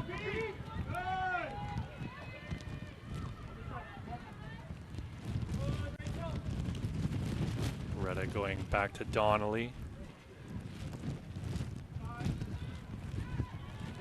Ball played through for Mellenhorst to chase, but she's going to be a bit too far behind that one to keep it in bounds. Score still 1-0 here in the 58th minute of play.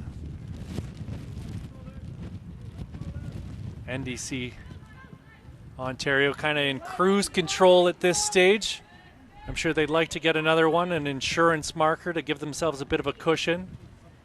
Morani tries to bring it down. Mellenhorst comes away with it. She's giving it to Chisholm. Chisholm with the rolling of the foot over the ball to give herself a bit of time. Hazard through to Showborough. Out wide for Maya Angus. Angus battling hard on this near sideline. She's going to get the call.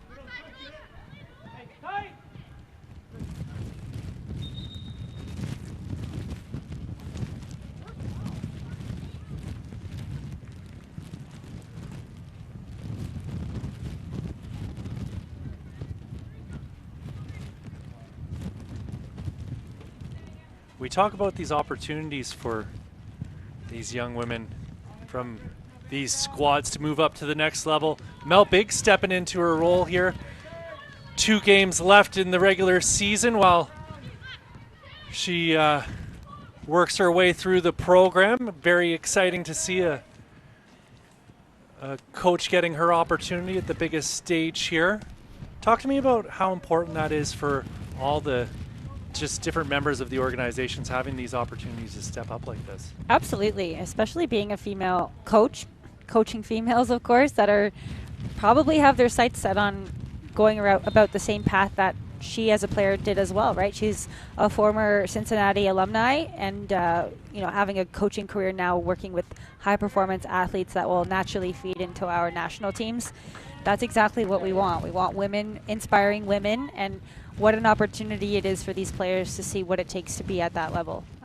To see Mel step into this position now and be leading this group of girls is pretty great, especially amidst everything that they're having to deal with in a very heated competition as well, and having a leader like that is going to be crucial. So many great inspirational stories. Big shout out to 4th official Angelina Baldino, who just graduated from McMaster University down the street here in Hamilton for biochem. She's heading off to do her master's at Western. That's pretty fantastic, and she'll be continuing her progression as an official as well. I know we've seen a lot of great Canadian women rising through the ranks of the officiating world as well. I know personally Melissa Sneddon, who's worked her way up to being a FIFA official.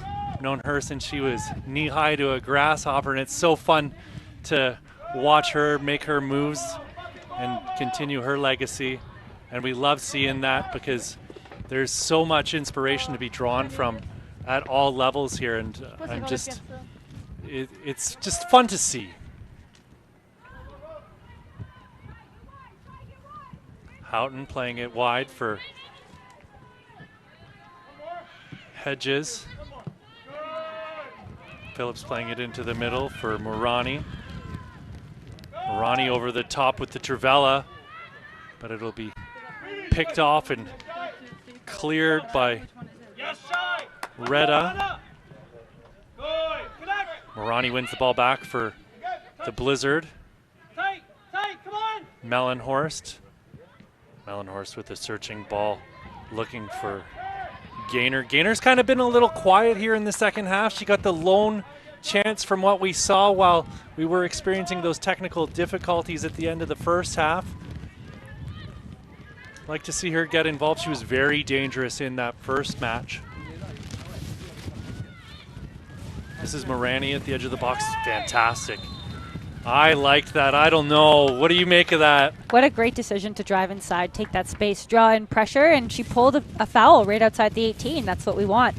We're starting to see Calgary get a little bit of extra sauce in their step as they approach, the 62nd minute, and we're seeing a lot of 1v1 battles isolated out wide. We've got to get the ball back inside and quickly before NDC can set themselves up and get organized. So what an opportunity it is to be here for them.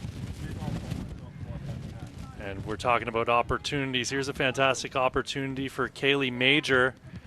Free kick in a very dangerous position. Two-woman wall this time for NDC. A different approach than what we've seen from the Blizzard in these chances. We'll see what Major does from here. A shot in towards Henning's goal, and she whistles that one wide of the post. She connected with that well. We saw it fly off of her foot there, just slightly wide of the backside, but, put a little bit of spin on that, it could have looked a little bit different. Catherine Ozard involving Reese Kay. Ball out wide for Donnelly. Into the middle for Olivia Chisholm. She's been so impressive for such a young player these last two games. I truly love the way that she plays. She constantly has her head on a swivel, looking at what's available, keeping her body position almost half open every time, and just vital in terms of orchestrating when to go, when to stay, when to shift. Just a vital, vital component to NDC.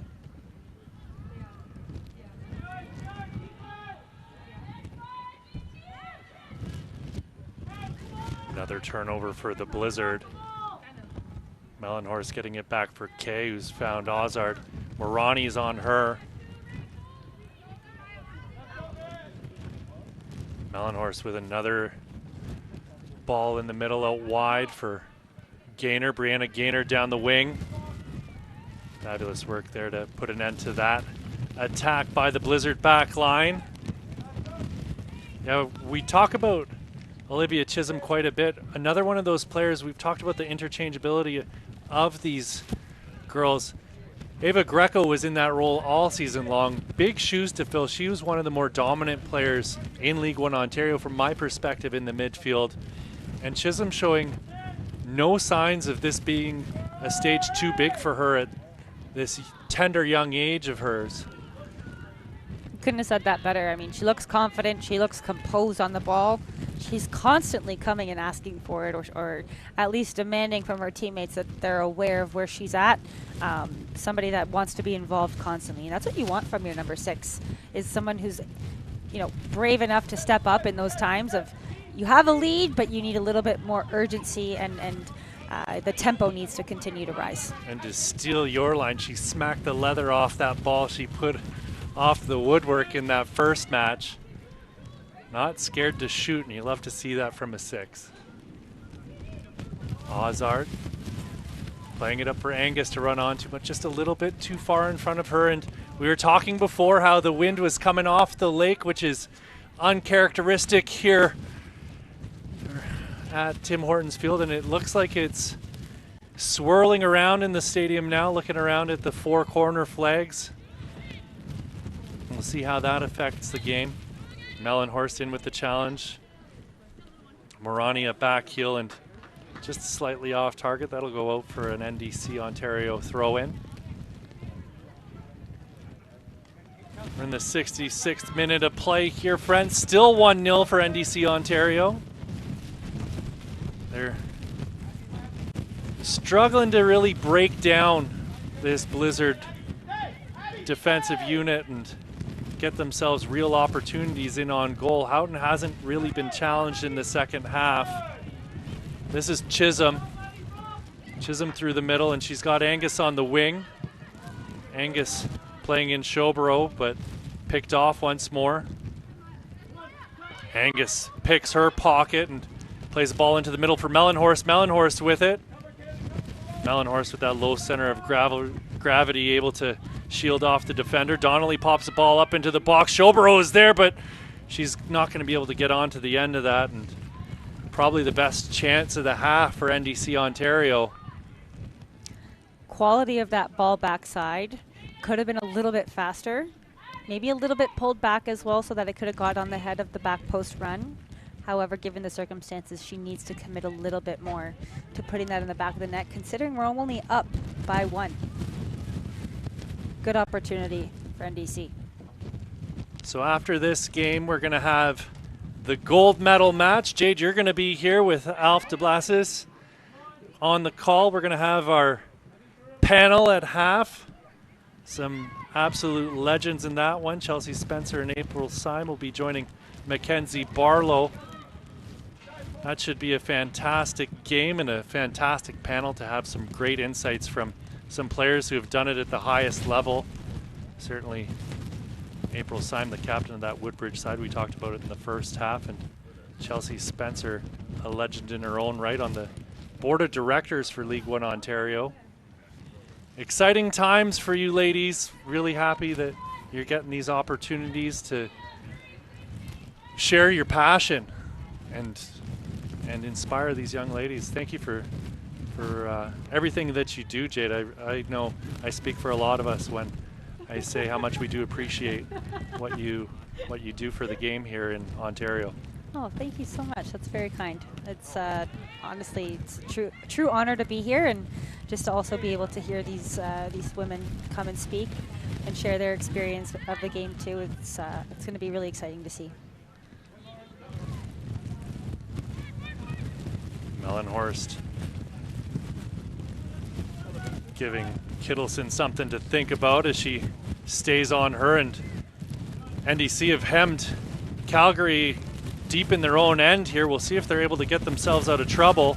Maya Angus steps up and picks off the pass and tries to slip it through for Gaynor, who's switched sides. Mellenhorst is down on the ground. Looks like she's going to rise to her feet. Hopefully this is something she's going to be able to shake off here. Quick reassurance to Nava Rajabi that she's okay and she'll be fine to continue.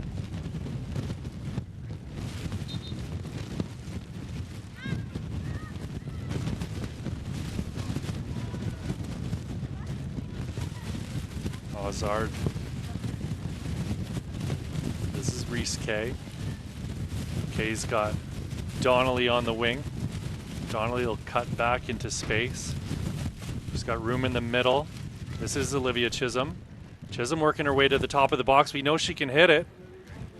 She gets tripped up, and that ball's going to go out for a goal kick.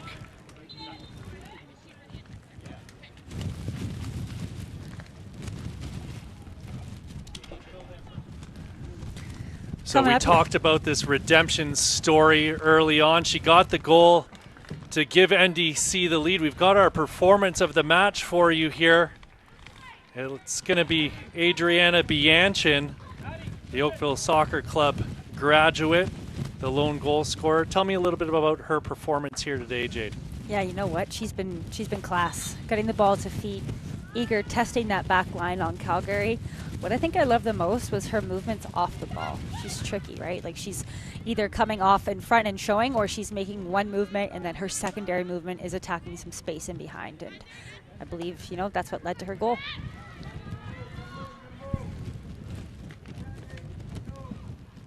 This is Retta.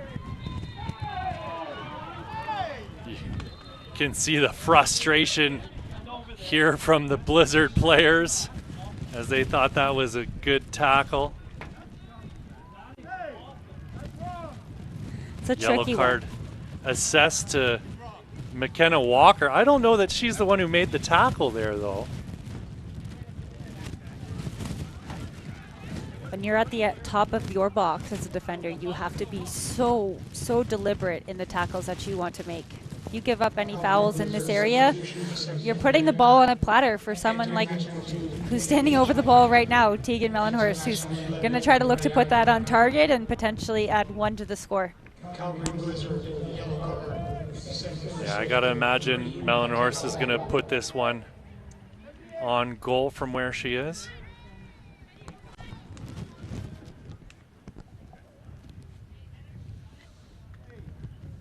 Another opportunity here for NDC to get themselves on the board and get the insurance marker.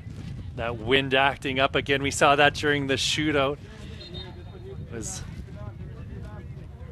fairly comedic for us up here. I don't know how much the players enjoyed it. Melon Horse with the ball in towards goal, and that's over the net. No trouble whatsoever for Lauren Houghton, and it looks like we're going to have a substitution here in a moment for NDC Ontario, but not before Houghton can get the ball back into play. Ball off the back of Showborough. Kittleson getting it back to Houghton, then getting it back again.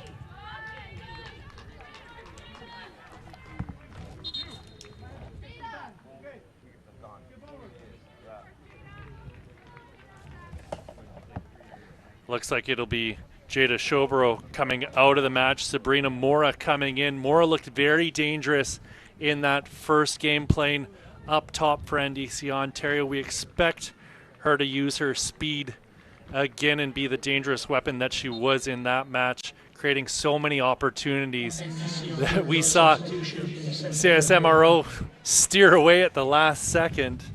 That fantastic performance we saw from their goalkeeper. She'll be a feature of this afternoon's gold medal game as well. Really excited to see more from that side, and certainly more from Leah Palacio-Tele. She was just lights out in that game. Melon Horse with a shot in towards Houghton. Houghton's gonna pull that one out of the air, no trouble whatsoever. A little more zip needed on that one to really challenge her.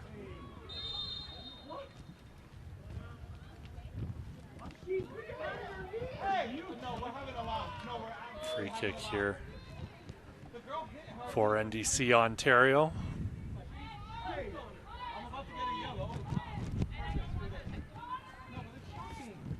Looks like it'll be Reese Kay to take.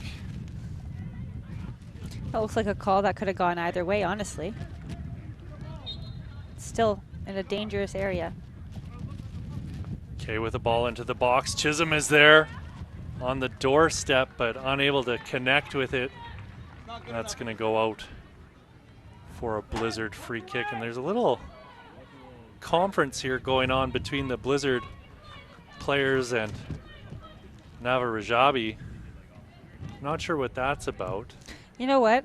If I was a Blizzard player at this moment, because you know you have committed so many fouls as of recently, and the ref not necessarily isn't against you, but isn't necessarily in your favor, you get in her ear just to make her maybe understand, or you get clarity on what the calls have been and how you can maybe pull your group together. You really enjoy that bit of constant communication with the referee, though, don't you, Jay? I do really like talking to the ref. Just trying to be their friend out there and just trying to help them if they missed any calls, you know? That's exactly what they're looking for, is input on missed calls, Jade.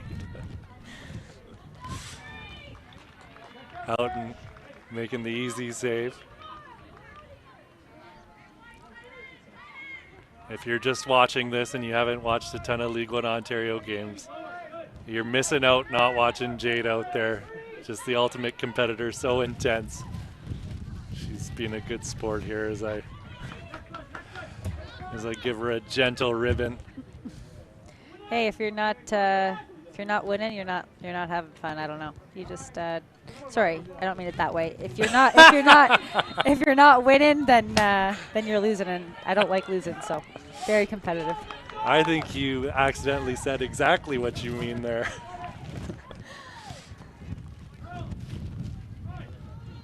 And I feel like there's enough people around League 1 who would vouch for that too. But that's why we love you. Yeah. That's why we love you.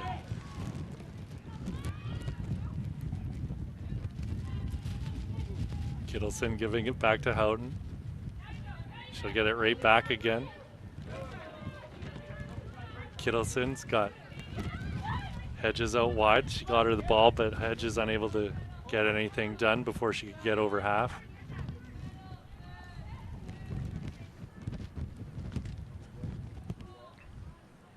Catherine Azard.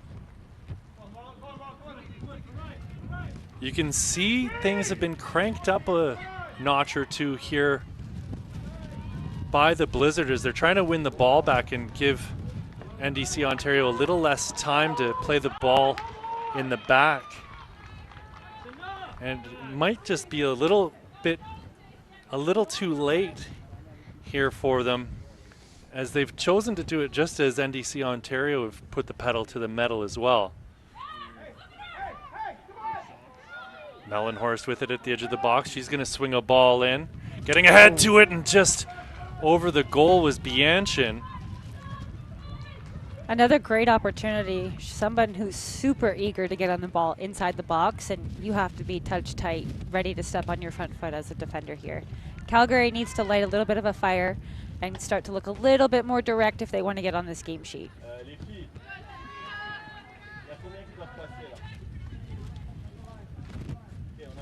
78th minute of play here, friends. Still 1-0 for NDC Ontario. Adriana Bianchin getting the lone goal in this one. Angus is going to go back to Ozard, and NDC Ontario will reset. And you can see the Blizzard hunting here. Barlow running around, trying to win the ball back for the Blizzard. It's funny, the casual observer doesn't always understand the importance of those, we'll call them a gentle presence that the strikers provide as the ball is moving around back there. Talk to me a little bit about the importance of that, because people will sit there and they'll go, oh, well, she isn't making a direct attack. She's not trying to win the ball back, but you're not always trying to do that. No, are you, Jade? No, it's definitely about what the defender gives you and what the other team is showing, what cards you can play from there. And I think specifically to this action that's going on right now, the striker does so much in terms of influencing the play and directing the ball and trying to prevent that switch, because there's so much additional running involved from side to side, and you can see that's exactly what NDC wants, right? They're looking for their opportunity, for there to be a hole inside for them to attack. And again, that striker is there to help showcase which way they want to push the ball so that the rest of the group can get on the same page.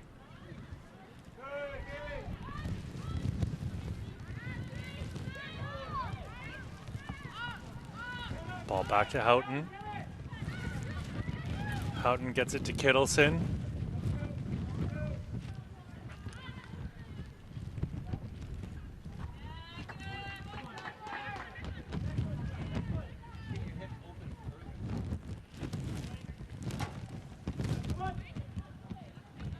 Mellenhorst shielding the ball. She's so strong. That low center of gravity again.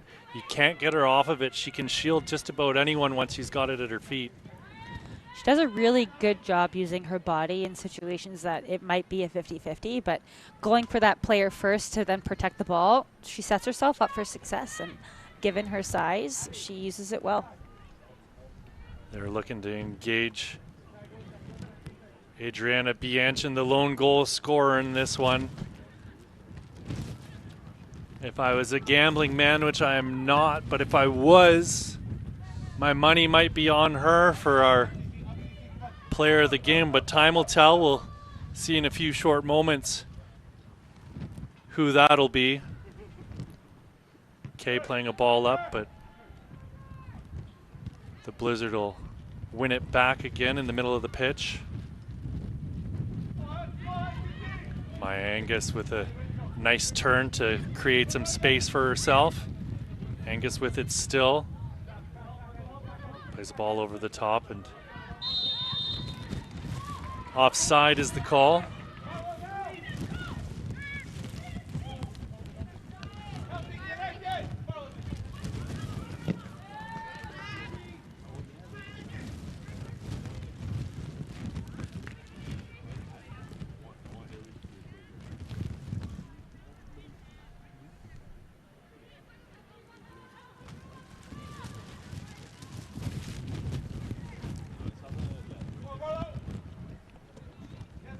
Ball out wide for Donnelly.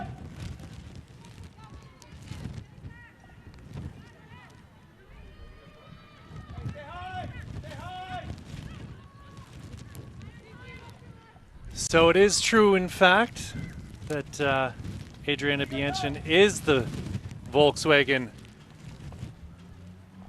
player of the match. Congratulations to her. It was our moment of the match, the goal. Hard to justify picking anything else at this stage. A 1-0 performance from these sides. Pretty well a chess match like we saw in our first game with NDC, as they look to bleed the pups, as they say. You know what? Looking back at that goal from Bianchin there, having composure to tap that in early on in the game too, when adrenaline's rushing, the excitement is high. We're only a couple minutes into the game, and it's really our first or second opportunity on goal. To have the composure and ability to put that away, it's huge for her team right now.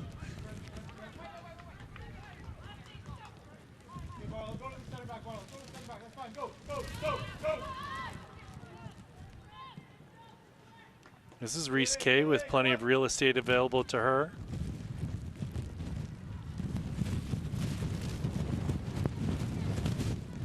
Got about 7.5 minutes left in our full 90 before we find out how much additional time will be added on to this one.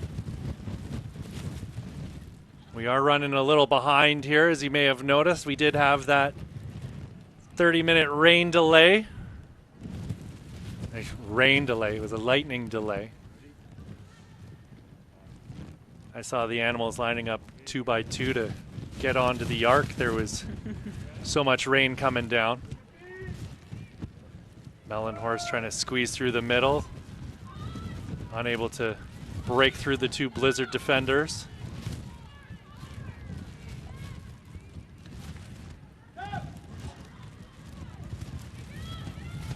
Chisholm shielding the ball. She'll get the call. Substitution coming here for NDC in a moment. Looks like it'll be Alessandra Gennaro coming into the match for the women in white.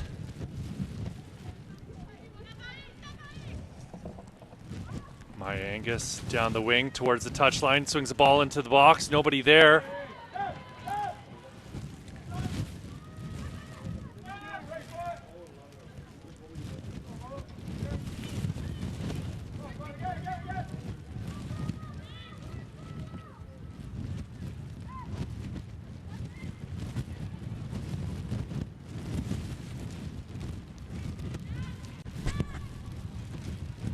This is Catherine Ozard.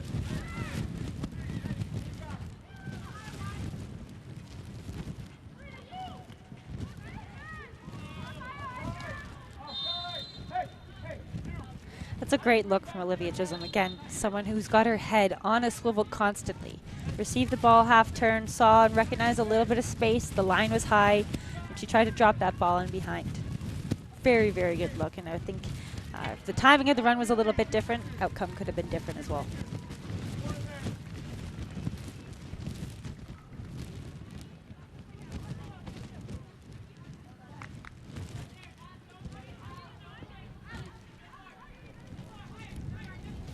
NDC Ontario substitution.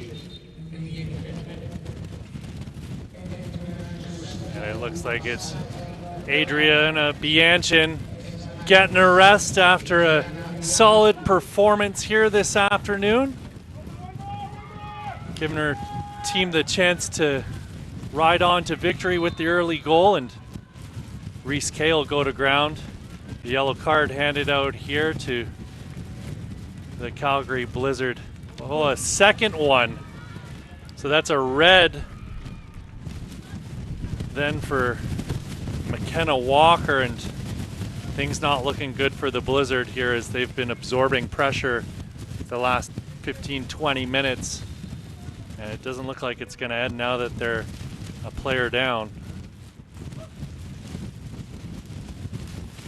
That's a tough tackle to go into, you know. It's also risky too. It's not necessary, especially this late in the game. I think that you maybe approach that a little bit differently, but definitely unfortunate for Calgary to have to go a man down at the 86th minute. It's a great opportunity, a great ball, but not the outcome that you want to see, especially in a bronze medal game. present company excluded. I believe they call that a striker's tackle. Guess it could be, yeah. Yeah. I've had a few of those myself for sure, and when moments or emotions are high, it can sometimes get the best of you, but that's what kind of growing with the game does to you. And a learning experience for Walker. Absolutely. Maybe the pressure got to her. A rush of blood to the head, if you will. Resulting into a red card. Calgary Blizzard 3.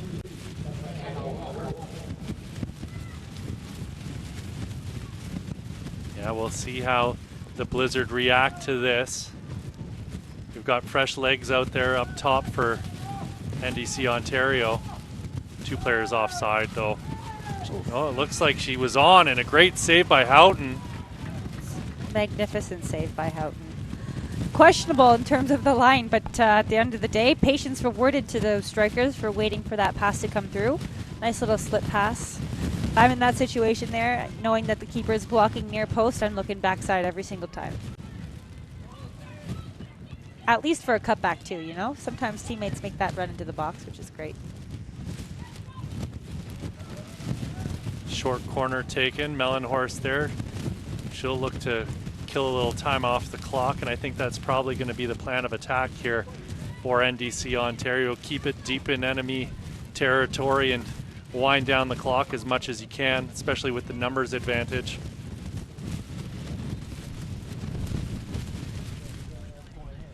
I don't see NDC taking any risks here with the ball, especially numbers up. They want to be completely dominant and, you know, either run the clock, which it looks like they're trying to do, or potentially get another one in the back of the net. Prime example of it right there. Gaynor had a look, and she probably had a second thought about going in towards goal as she had the lane opening up for her, and she decided to take it into the corner rather than feel the wrath of Mel Big after wasting an opportunity to kill off some of the clock.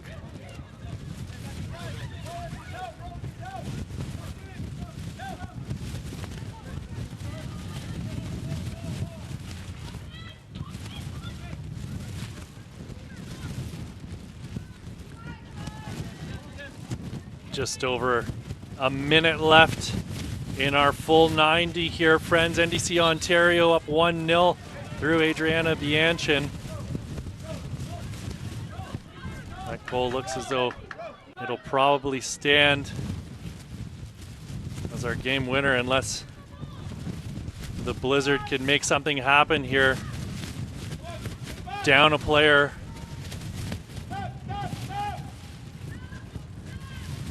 Pressure is going to be on them, and an opportunity here, and it's a shot in towards Houghton, and no real trouble for her there as Sabrina Mora won that ball in the Blizzard end.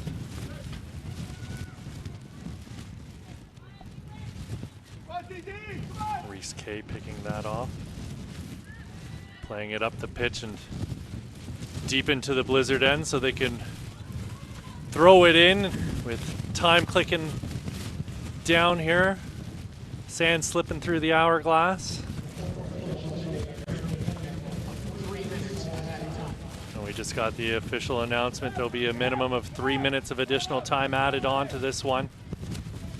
Yeah, with the clock being that short, you don't have many options at this point. You got to kind of put it all in the line if you're Calgary and commit some more numbers forward. At least be even or numbers forward or up at the back.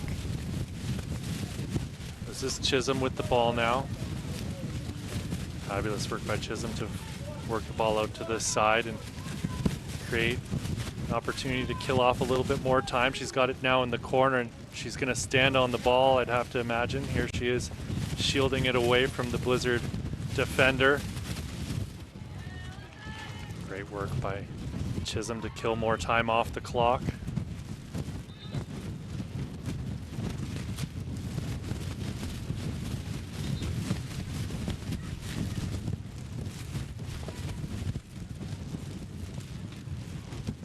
You can see the Blizzard players are trying to get the ball in quickly. They know time is running out.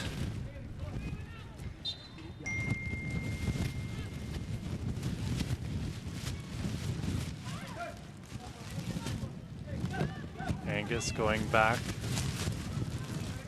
for Retta.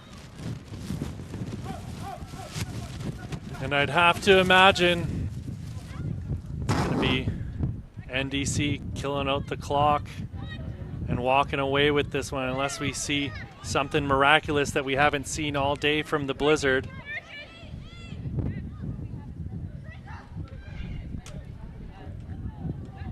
Got to be excited for the next match, though, Jade.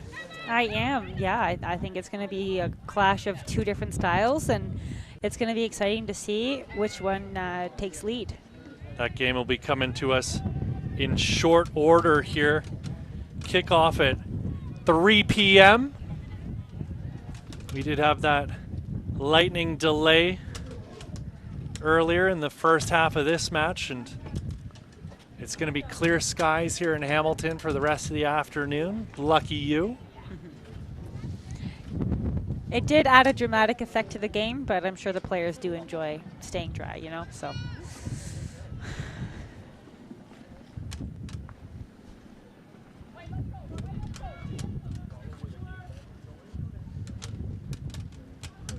My Angus will take her time getting the ball back into play here.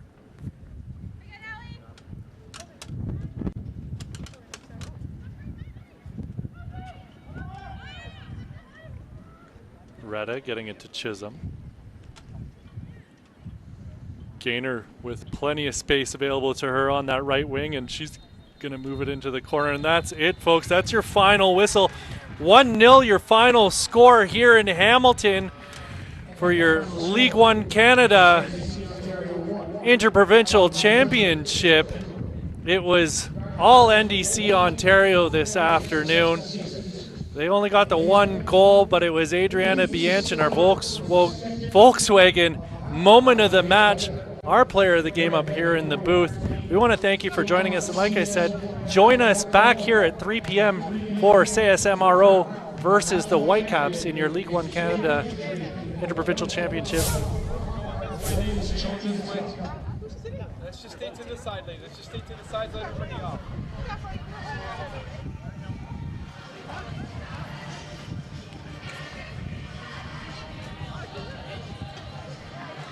And here it is, your moment of the match. Adriana Bianchin's goal, the game winner for NDC Ontario. Thank you, everyone. You guys did a great job. You want time.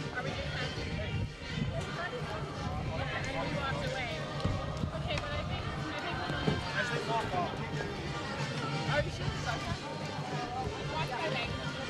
Jade, Well, tell me a little bit about what you thought about this match. You know what? It was entertaining. It was a display of two different styles of play. NDC came out, they finished their storyline, and I think that they got the redemption that they were looking for yesterday. Calgary unfortunately fell short. They didn't register a goal on the goal sheet all tournament. However, they did put up a class act, especially after losing one player later in the game.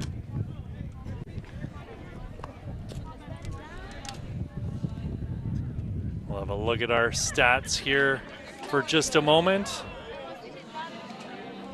Pretty evenly matched game. Thank you for joining us here in your League 1 Canada Inter-Provincial Championship. Join us back here at 3 p.m. for our final.